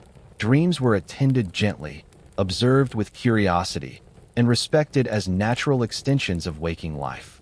Even periods of wakefulness were integrated smoothly. Brief moments of alertness during the night were considered normal, occasions for gentle reflection, adjustment, or observation. Rising abruptly or worrying over wakefulness was discouraged, as it could disturb the natural rhythm and reduce the restorative quality of sleep. Throughout, sleep was understood as a vital and ongoing aspect of life. Breath, sensation, movement, and thought wove together in a ceaseless flow, creating a living rhythm that continued uninterrupted, quietly sustaining body, mind, and spirit. Dreams, like threads in a tapestry, connected one night to the next, one day to the past, one self to the unfolding life, carrying forward without pause, without conclusion, into the next hours of darkness, still deepening, still evolving. And as the hours continued to unfold in their quiet, unbroken rhythm, the subtle textures of Victorian sleep deepened further. Each sleeper existed in a personal landscape, yet also within a shared nocturnal world, influenced by the household, the environment, and the gentle flow of time. Every breath, every movement, every whisper of sound became part of the nocturnal pattern, seamlessly woven into both the act of resting and the world of dreams. Victorians often described dreams as reflections of moral and emotional balance. Calm, orderly sleep suggested harmony. Restless, fragmented sleep hinted at unresolved tension. Dreams were rarely dramatic in the sensational sense. They were gentle dialogues, quiet explorations, sometimes only fleeting impressions that the conscious mind would notice the next morning, if at all. A child might dream of walking through a familiar room, only to notice a window slightly ajar. An adult might encounter a familiar neighbor in a garden, conversing in wordless tones, or recall a conversation from the day in a softened, symbolic form. These dreams were seen as subtle teachers, offering insight without judgment. Even the simplest domestic habits contributed to the quality of sleep and dreams. The act of preparing the bed, adjusting pillows, or arranging a blanket became more than physical care. It was a ritual, a gentle invitation to the mind to enter a state of receptivity. The brushing of hair, the washing of hands and face, or the quiet closing of doors and shutters marked the transition from day to night, allowing the mind to let go of waking concerns gradually. Seasonal patterns continued to guide the experience of rest. Long winter nights encouraged reflection and deep sleep, often producing dreams filled with memory or quiet imagination. Summer nights, with light lingering late and the air warmer, brought more expansive, airy dreamscapes. Autumn inspired introspection, while spring brought dreams of renewal, growth, and gentle movement. Through all seasons, the body and mind adjusted naturally, weaving environmental cues into the unconscious narrative without conscious effort. Sound remained a crucial, subtle influence. The rustle of leaves, distant church bells, the hum of street lamps, or the breathing of other household members became threads in the nocturnal tapestry.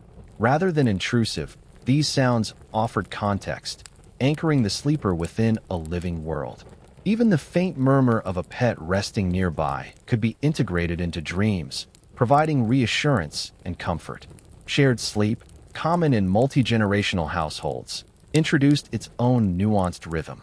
Children's dreams might echo the presence of elders, while adults' dreams were lightly influenced by the quiet movements or breathing of others. These patterns were absorbed unconsciously, shaping rest without conscious awareness. Dreams overlapped gently with reality, blending the private and the communal, while maintaining the safety and sanctuary of sleep. Illness and bodily sensation remained tightly linked to dreaming. A fever might intensify dreams, creating vivid, sometimes fragmented sequences. Fatigue encouraged reflective, slow-moving dreams, often dreamless in the sense that they left only a feeling rather than clear imagery. Sleep was recognized as a restorative ally, a mechanism by which the body healed and the mind organized experience.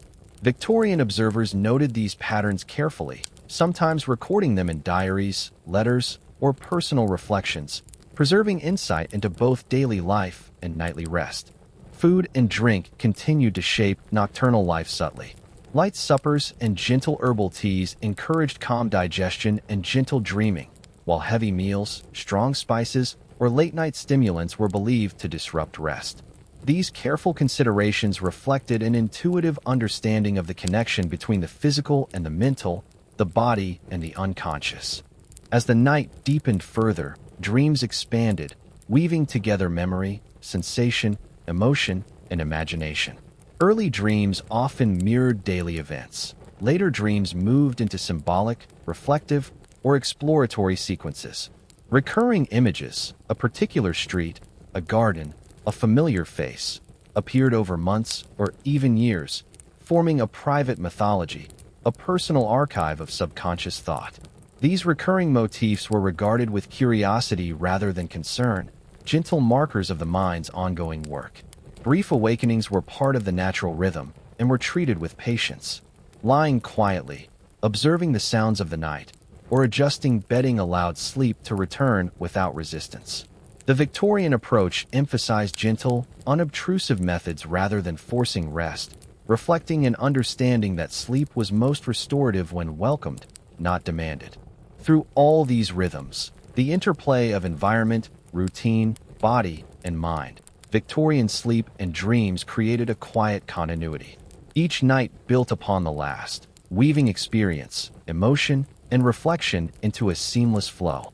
Breath, movement, and thought interwove endlessly, carrying forward into the hours yet to come, forming an uninterrupted rhythm of rest and dream that moved steadily, patiently, gently, without finality, into the soft, unfolding hours of darkness. And as the night deepened further, the rhythm of sleep continued its quiet, unbroken flow. Every subtle detail of the Victorian household, every flicker of light, every gentle sound, every temperature shift, entered the unconscious, shaping the texture of rest without conscious awareness. These small influences, though easily overlooked, were integral to the quality of sleep and the unfolding of dreams. The mind in sleep was understood as both active and receptive. It processed the day's events with patience and care, turning even minor experiences into material for reflection or insight. A conversation overheard at dinner, a fleeting glance on the street, a personal worry, or a pleasant encounter might reappear in dreams, not as literal repetition but transformed, softened, symbolic, or rearranged.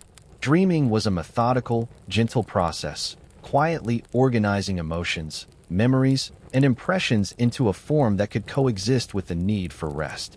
Rituals of preparation remained central. The simple acts of brushing hair, washing face and hands, adjusting blankets, or arranging pillows were not merely functional. They were signals to both body and mind, cues for the transition into rest. The Victorian emphasis on order extended even to these small actions. A neatly folded quilt, a carefully placed pillow, a nightcap snugly adjusted, all contributed to the sense that sleep was anticipated, respected, and gently invited. Sound continued to play a vital role in the nocturnal landscape. In cities, distant carriages, muffled voices, or the occasional call of a night watchman entered dreams subtly, sometimes as texture, sometimes as setting.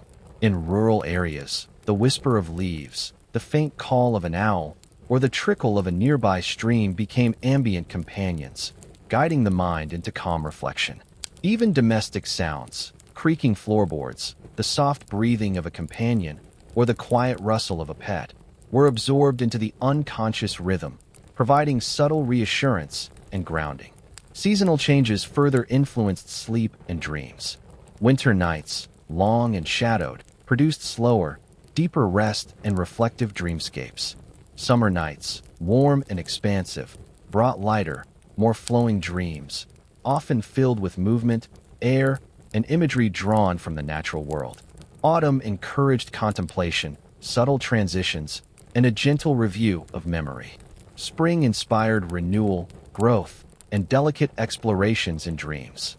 These patterns were observed intuitively, forming a natural alignment between human experience and the cycles of nature.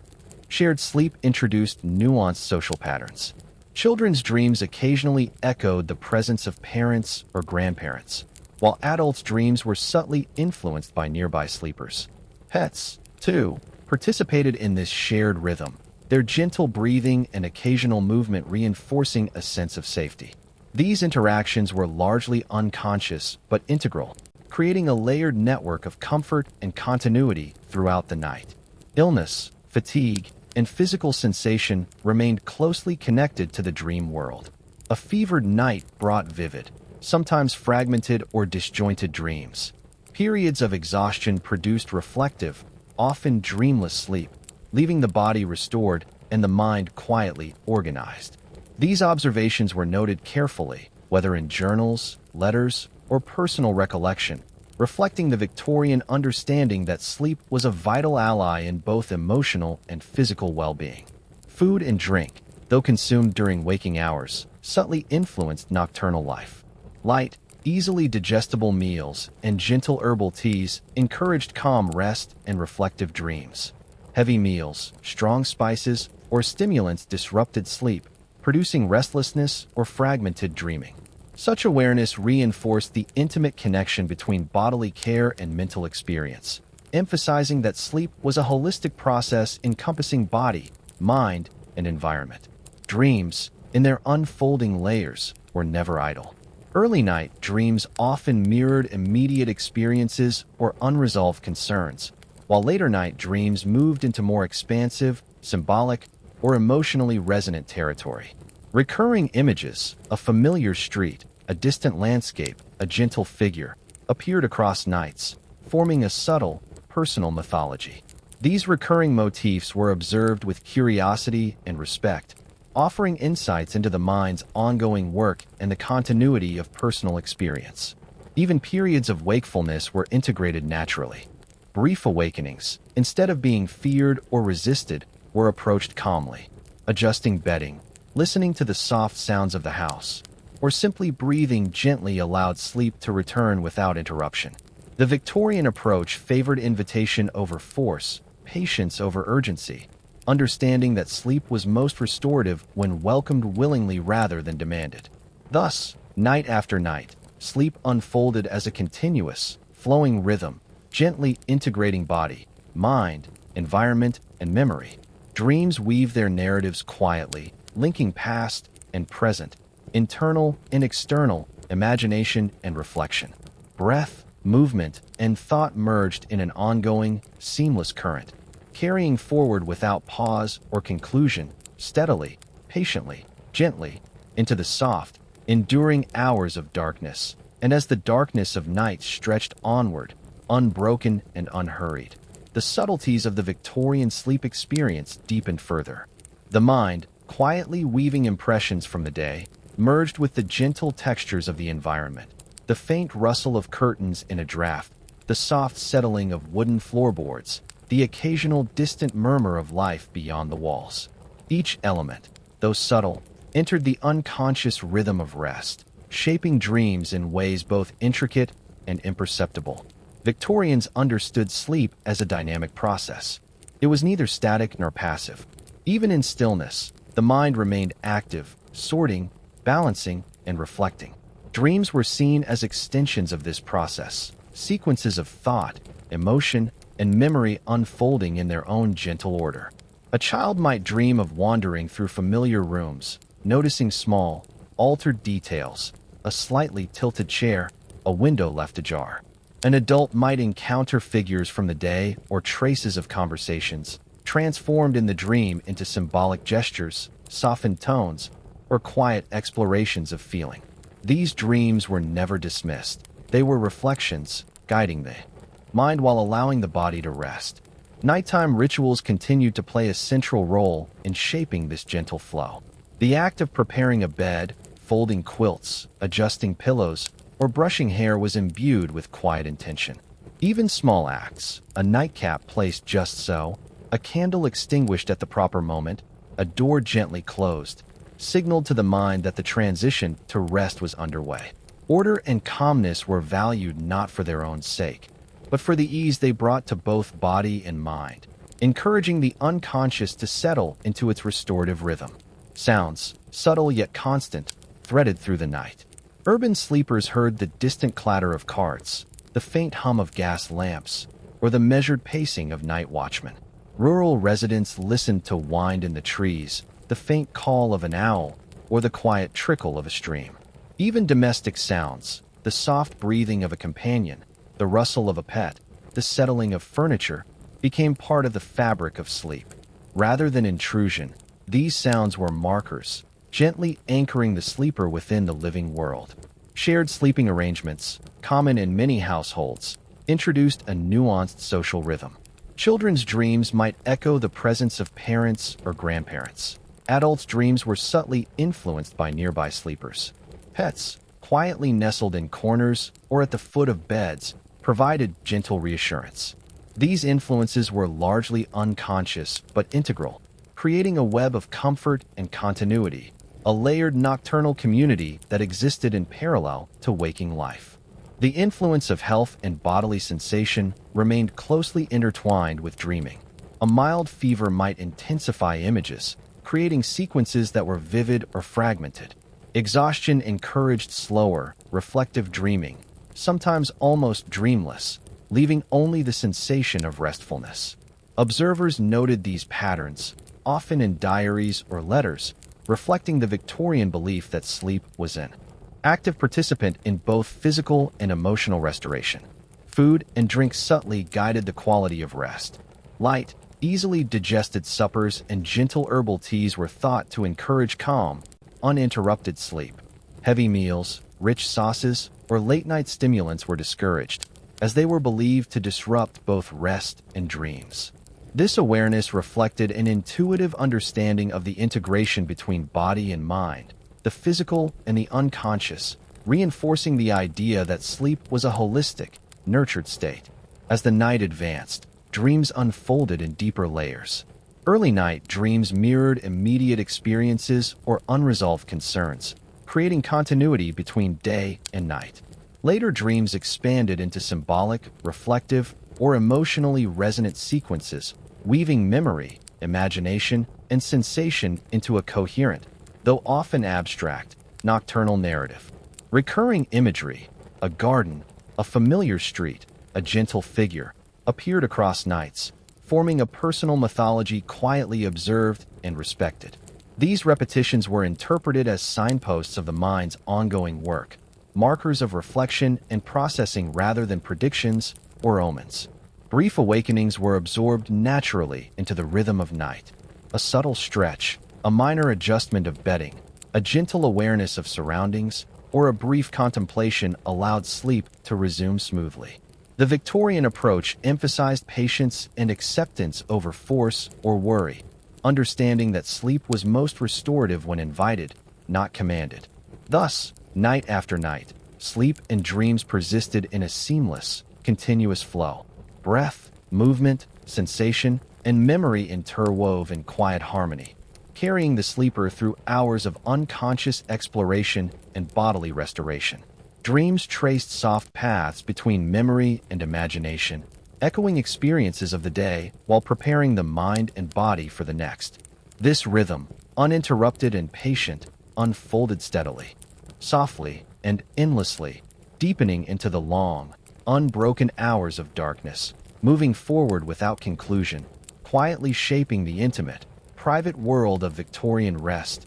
And as the night wore on, the quiet constancy of Victorian sleep continued to unfold, layer upon layer, like the gentle draping of curtains across a softly lit room. Each sleeper existed within a personal landscape of sensation, thought, and memory, yet was also part of a larger nocturnal rhythm: the house, the neighborhood, the natural world, all contributing subtle influences that shaped rest and dreams. The mind, even in the deepest phases of sleep, remained active in its gentle, restorative work. Dreams were never chaotic. They were patient dialogues between experience and reflection. Early night dreams often mirrored the day, weaving familiar conversations, minor events, or fleeting emotions into sequences that were simple yet meaningful. Later night dreams, richer and more expansive, ventured into symbolic landscapes, gardens overgrown with memory, streets that subtly shifted from reality, or faces that seemed familiar but carried unspoken messages. The mind processed emotion, memory, and imagination with a slow, deliberate care, as though gently untangling threads to be woven into a coherent tapestry of thought. Preparation for sleep was regarded as an essential element of this process. Adjusting blankets, arranging pillows, and fluffing quilts were more than physical acts. They were subtle signals, invitations to the mind to relax and the body to release tension. Brushing hair, washing hands and face, or arranging nightwear served a similar purpose, creating a ritualized transition from wakefulness to rest. The bedroom itself, often simple and orderly, reinforced this intention. Muted colors, soft textures, and carefully arranged furnishings promoted calm, creating a space where sleep could arrive naturally, without interruption. Sounds threaded through the night like a gentle, persistent pulse. In urban areas, distant carriage wheels, faint footsteps, or the hum of gas lamps were absorbed into dreams as texture or rhythm. In rural settings, the wind rustling through trees, the soft call of a night bird, or the trickle of a nearby stream became ambient companions, entering dreams in subtle ways. Even household sounds, the quiet breathing of family members, a cat curling in a corner, the gentle settling of wood, contributed to a sense of security, grounding the sleeper within a living, responsive world. Shared sleeping arrangements added another layer of subtlety. Children's dreams sometimes reflected the presence of parents or grandparents, while adults unconsciously absorbed cues from those nearby. Pets contributed quietly as well, their soft movements or gentle breathing reinforcing comfort and continuity. This created a layered, almost communal pattern of rest, though each individual remained within their private experience, their dreams weaving personal threads through the broader fabric of household life. Physical sensation and health were closely tied to dreaming. Fever, pain, or fatigue altered both rest and dream content. Vivid, restless dreams often accompanied illness, while exhaustion produced slower, reflective, or almost dreamless sleep, leaving the body restored. Observers recorded these patterns in diaries and letters, noting the interplay between physical state and mental processing. Sleep was regarded as a vital ally in maintaining balance and health, both emotional and physical. Food and drink remained subtle guides of sleep. Lighter evening meals and herbal teas encouraged calm digestion and gentle dreams, while heavy, rich, or spiced foods disrupted rest. Tea and coffee, carefully timed, were consumed with an awareness of their stimulating effects. Even the simplest awareness of bodily comfort reinforced the Victorian understanding that sleep was an integrated, holistic process encompassing body, mind, and environment. Dreams, as the night deepened, revealed layers of meaning. Early dreams reflected the day's experiences. Later dreams explored more symbolic, abstract, or emotionally resonant sequences. Recurring motifs, a familiar street, a garden, a gentle figure, appeared across nights, forming a private mythology. These repetitions were observed with curiosity, interpreted as markers of the mind's ongoing reflection, and respected for their quiet guidance rather than treated as portents or warnings. Even periods of wakefulness were seamlessly absorbed into the rhythm of the night. Gentle adjustments of bedding, quiet observation of surroundings, or mindful breathing allowed sleep to resume naturally. The Victorian approach favored patience over force, understanding that sleep was most restorative when invited, rather than demanded. Through all these patterns, sleep unfolded as a continuous, unbroken rhythm.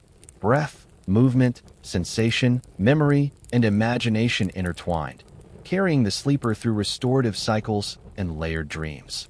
Night after night, the subtle currents of rest moved patiently, deeply, without urgency or conclusion, shaping the intimate, private world of consciousness as it drifted gently onward through the long, quiet hours of darkness. And as the night continued, each subtle detail of the Victorian bedroom and household contributed quietly to the rhythm of rest. The mind, fully engaged in its gentle processing, moved through layers of memory, sensation, and reflection. Even the faintest environmental cues, the rustle of curtains stirred by a passing breeze, the settling of floorboards, the soft warmth of a fire, were absorbed into the unconscious, guiding the unfolding of dreams without conscious interference. Victorians understood that sleep was deeply intertwined with daily life. The experiences, emotions, and habits of the day carried naturally into the night. Gentle chores completed. In the evening, quiet conversations with family members, or time spent in reflection all shaped the mind's preparation for rest. Each action, intentional or habitual, contributed to the smooth transition from wakefulness to sleep, creating a continuity that reinforced the restorative process. Dreams reflected this careful balance. Early sleep often mirrored recent experience. Minor concerns, conversations, or daily observations were gently integrated into sequences that were familiar yet malleable. Later sleep produced richer, symbolic landscapes, gardens that shifted with the seasons, streets that curved unexpectedly, or figures that seemed familiar but carried nuanced emotion. These nocturnal narratives were subtle, reflective, and often soothing, offering the mind a gentle means of exploration while allowing the body to restore itself. Even small details were recognized as meaningful. The placement of a pillow, the texture of a quilt, the warmth of a nightcap, or the way light filtered through curtains, all contributed to the mind's receptivity to rest. Evening rituals, from washing hands and face to brushing hair or arranging bedding, were not mere habit. They were intentional acts that signaled calm, order, and readiness for sleep. In this way, the physical environment and bodily care merged seamlessly with mental and emotional preparation. Ambient sound remained a quiet, guiding presence. Urban dwellers absorbed distant carriage wheels, the faint echoes of voices, or the measured hum of gas lamps into the fabric of their dreams. In rural areas, rustling leaves, soft calls of nocturnal birds, and the gentle trickle of streams provided a similarly grounding backdrop. Even domestic sounds, the breathing of a companion, the slight movements of pets, or the settling of furniture, were incorporated into the mind's nightly processing, contributing to reassurance and continuity. Shared sleep introduced a subtle social dimension. Children's dreams might echo the presence of parents or grandparents. Adults unconsciously absorbed cues from companions, and pets contributed calmness with their steady presence. Each layer, while largely unconscious, formed a delicate network of shared rest, balancing privacy with connection, solitude with the presence of others. Health and physical sensation continued to shape the nocturnal experience. Illness, fatigue, or discomfort produced variations in dream content and restfulness. Fever often intensified dreams, producing vivid or fragmented sequences, while exhaustion encouraged reflective or almost dreamless sleep. The mind's awareness of these signals guided both rest and restoration, reflecting a Victorian understanding that sleep was an active, dynamic component of overall well-being. Diet, too, was subtly influential. Lighter suppers and herbal teas promoted calm digestion and gentle dreaming, whereas heavy meals, rich sauces, or stimulants disrupted sleep.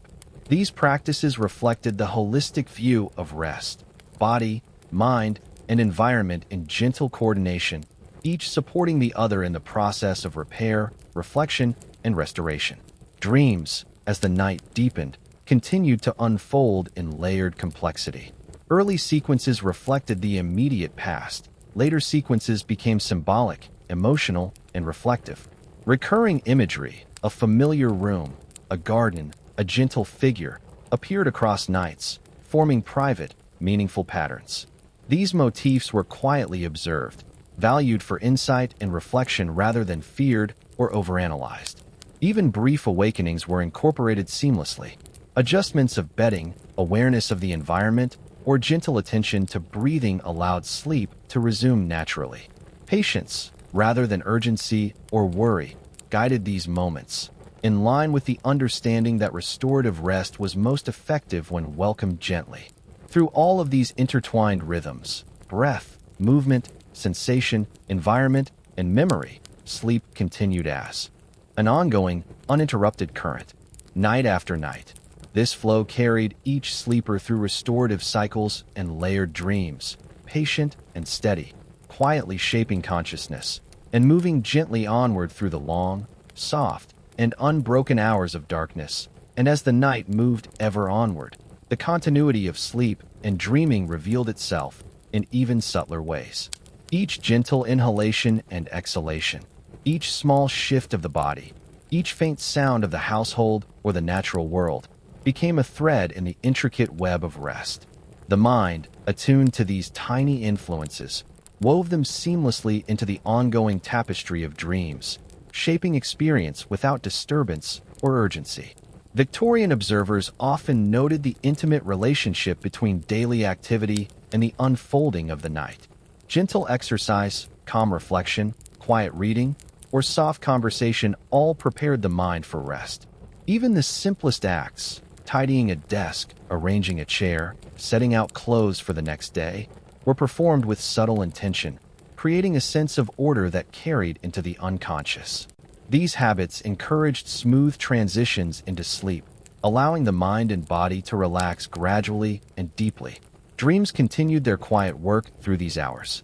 Early night dreams frequently revisited minor events, conversations, or fleeting concerns, presenting them in softened, symbolic forms.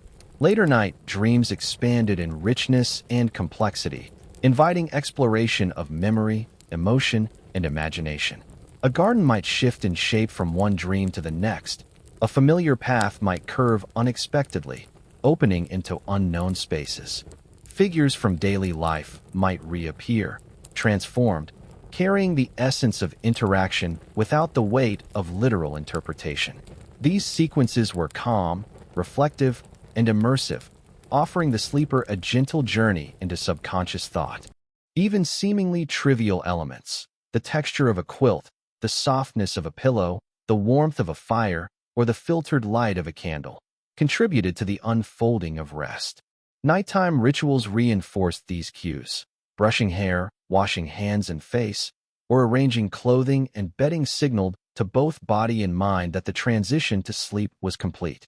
The bedroom itself, often subdued in color and design, provided a sanctuary, a space where the mind could surrender gradually, where dreams could unfold without interference. Ambient sounds remained a subtle yet persistent influence. Urban sleepers absorbed the distant rattle of carriages, the faint echo of footsteps, or the gentle hum of gas lamps. Rural sleepers experienced rustling leaves, distant animal calls, or the soft flow of a stream. Domestic sounds, the measured breathing of companions, the gentle movements of pets, the settling of furniture, were woven into the unconscious, shaping dreams and reinforcing a sense of comfort and continuity. Shared sleep continued to add nuance to the nocturnal environment. Children's dreams sometimes echoed the presence of parents or grandparents. Adults unconsciously integrated cues from nearby sleepers. Pets, quietly nestled at the foot of beds or in corners, provided gentle reassurance. Together, these subtle influences created a layered, communal rhythm of rest that coexisted with each individual's private experience, a soft interplay of solitude and connection. Health and bodily sensation maintained their role in shaping dreams. Fever, discomfort, or exhaustion altered both the depth and texture of sleep. Restless or vivid dreams accompanied illness, while reflective or nearly dreamless sleep often followed fatigue. Victorian observers noted these patterns attentively, recognizing sleep as a restorative force, an active participant in both physical and emotional well-being. Food and drink continued to guide nocturnal experience. Light meals and herbal teas supported calm digestion and gentle dreams. Heavy foods, spices, or stimulants disrupted rest, introducing restlessness or fragmented sequences. This awareness reflected a holistic understanding of sleep, emphasizing the coordination of body, mind, and environment in cultivating restorative rest. As the night progressed, dreams unfolded in layered complexity. Early sequences reflected immediate experience. Later sequences delved into symbolic, reflective, or emotionally resonant narratives. Recurring images, a familiar room, a winding street, a quiet garden, or a gentle figure, appeared across nights, forming patterns that guided reflection and insight. These motifs were approached with curiosity and respect, valued for the ongoing work they performed within the mind rather than for dramatic interpretation. Even awakenings were part of the natural rhythm. Gentle stretches, minor adjustments, or quiet awareness of surroundings allowed sleep to return smoothly. Patience and acceptance guided these moments, reinforcing the Victorian understanding that restorative sleep was most effective when approached gently and without pressure. And so, through the night, these intertwined rhythms, breath, movement, thought, sensation, environment, continued in a seamless, patient, and unbroken flow. Sleep carried the sleeper through restorative cycles and layered dreams, steady and gentle, shaping consciousness and weaving experience without conclusion, endlessly moving forward through the soft, deep, unhurried hours of darkness. And as the night deepened still further, the rhythm of sleep unfolded in ever-subtle layers, like waves moving silently beneath a quiet moonlit sky. Each breath, each micro-shift of the body, each faint sound from within the house or beyond its walls became part of the nocturnal texture, entering the unconscious and influencing dreams in delicate, imperceptible ways. Victorians understood sleep as a living process, constantly responsive to both mind and body. Daytime experiences, gentle walks, reading, quiet conversation, the care of household tasks, carried their influence into the night, shaping the mind's preparation for rest. Even minor actions, performed with intention, created a framework for ease. Folding clothes, arranging the bed, or brushing hair were acts of quiet ritual that signaled readiness for calm, restorative sleep. Dreams themselves reflected this layered interplay. Early night dreams often mirrored recent events in softened, symbolic form. A conversation revisited, a minor worry transformed, or a simple walk through a familiar neighborhood reframed in gentle, imaginative ways. As the night deepened, dreams expanded into richer sequences, exploring memory, emotion, and imagination. A garden might shift subtly from day to day, a path might curve unexpectedly, or familiar faces might appear transformed, carrying nuance and quiet reflection. These dreams were patient, immersive, and restorative, offering the mind a private space in which to process, explore, and reflect while the body rested. Even the smallest elements of the physical environment played a role. The texture of a quilt, the softness of a pillow, the faint warmth of a candle or fire, or the gentle draft of evening air contributed to the mind's receptivity to rest. Nighttime rituals reinforced these cues, signaling the mind and body to relax. Brushing hair, washing hands and face, adjusting nightwear, or carefully arranging bedding were acts of preparation, reinforcing the gentle transition from wakefulness to sleep. Ambient sounds formed a subtle, guiding background. Urban sleepers absorbed the faint rattle of carriages, distant footsteps, or the low hum of gas lamps. Rural sleepers heard rustling leaves, nocturnal birds, or the gentle trickle of water. Domestic sounds, breathing companions, soft movements of pets, or the settling of furniture, were integrated into the unconscious, shaping dreams, reinforcing comfort, and maintaining continuity throughout the night. Shared sleep, common in many households, introduced a soft social dimension. Children's dreams might echo the presence of elders, Adults unconsciously absorbed cues from companions. Pets quietly reinforced reassurance with their presence. Each layer contributed to a subtle communal rhythm, while preserving the privacy and intimacy of individual dream worlds. Health and bodily sensation shaped both sleep and dreaming. Fever or discomfort produced more vivid or restless dreams, while exhaustion led to slower, reflective, or nearly dreamless sleep, leaving the body replenished. Victorians observed these patterns carefully, recognizing the active role of sleep in physical restoration and emotional equilibrium. Diet continued to guide nocturnal life. Light evening meals and gentle herbal teas supported calm digestion and smooth dreaming. Heavy foods, rich sauces, and stimulants introduced restlessness or fragmented sleep. These practices reflected a holistic understanding of rest, emphasizing coordination between body, mind, and environment. As the night progressed, dreams unfolded in layered complexity. Early sequences reflected immediate experiences or emotions, while later sequences explored symbolic, reflective, or emotional terrain. Recurring imagery, a winding street, a familiar garden, a gentle figure, a domestic interior, appeared across nights, forming subtle patterns that guided reflection and insight. These motifs were observed with curiosity, serving as quiet markers of the mind's ongoing work rather than dramatic portents. Even brief awakenings were integrated naturally into the night. Gentle shifts, small stretches, or soft attention to surroundings allowed sleep to resume smoothly. Patience and acceptance guided these moments, in alignment with the Victorian belief that restorative sleep was most effective when approached gently, without force. Through all of this, the intertwined rhythms of breath, movement, thought, sensation, and environment continued in a seamless, patient, unbroken flow. Night after night, these patterns carried the sleeper through restorative cycles and layered dreams, shaping consciousness and memory with quiet diligence, endlessly moving forward through the soft, deep, unhurried hours of darkness, without conclusion, without pause. And now, as the night stretches quietly around you, feel the soft weight of your body sinking into your bed. Let your limbs release, one by one, as though the mattress itself is gently holding and supporting you. Notice the calm rhythm of your breath, slow and steady, flowing in and out with ease, carrying you further into this gentle night. Imagine yourself surrounded by the quiet, tender world of a Victorian bedroom, the muted glow of a candle, the soft folds of a quilt, the faint warmth of a fire. Everything around you is still. Everything is patient. The world has slowed, and you are invited to move slowly with it, to drift gently through time without hurry, without thought.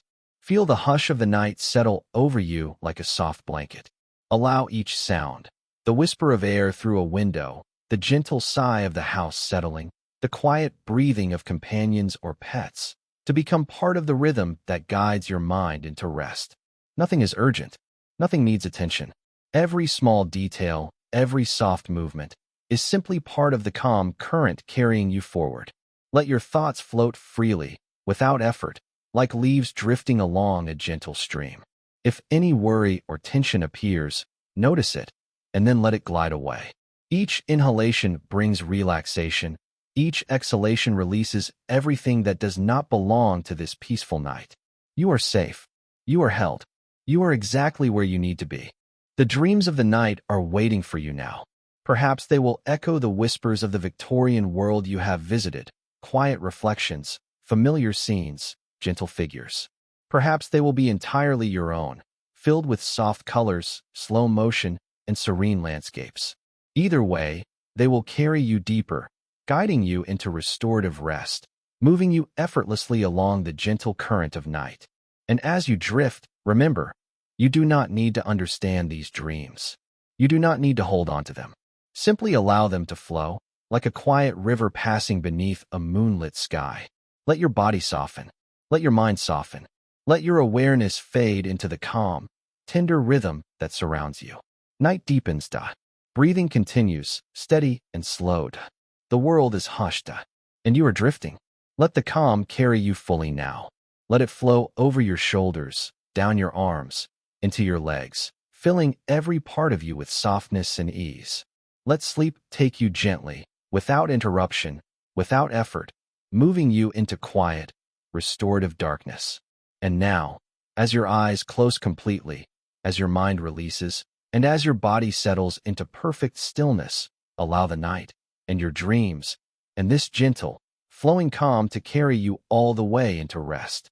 Sleep is here, peace is here, and now, quietly, you can drift completely,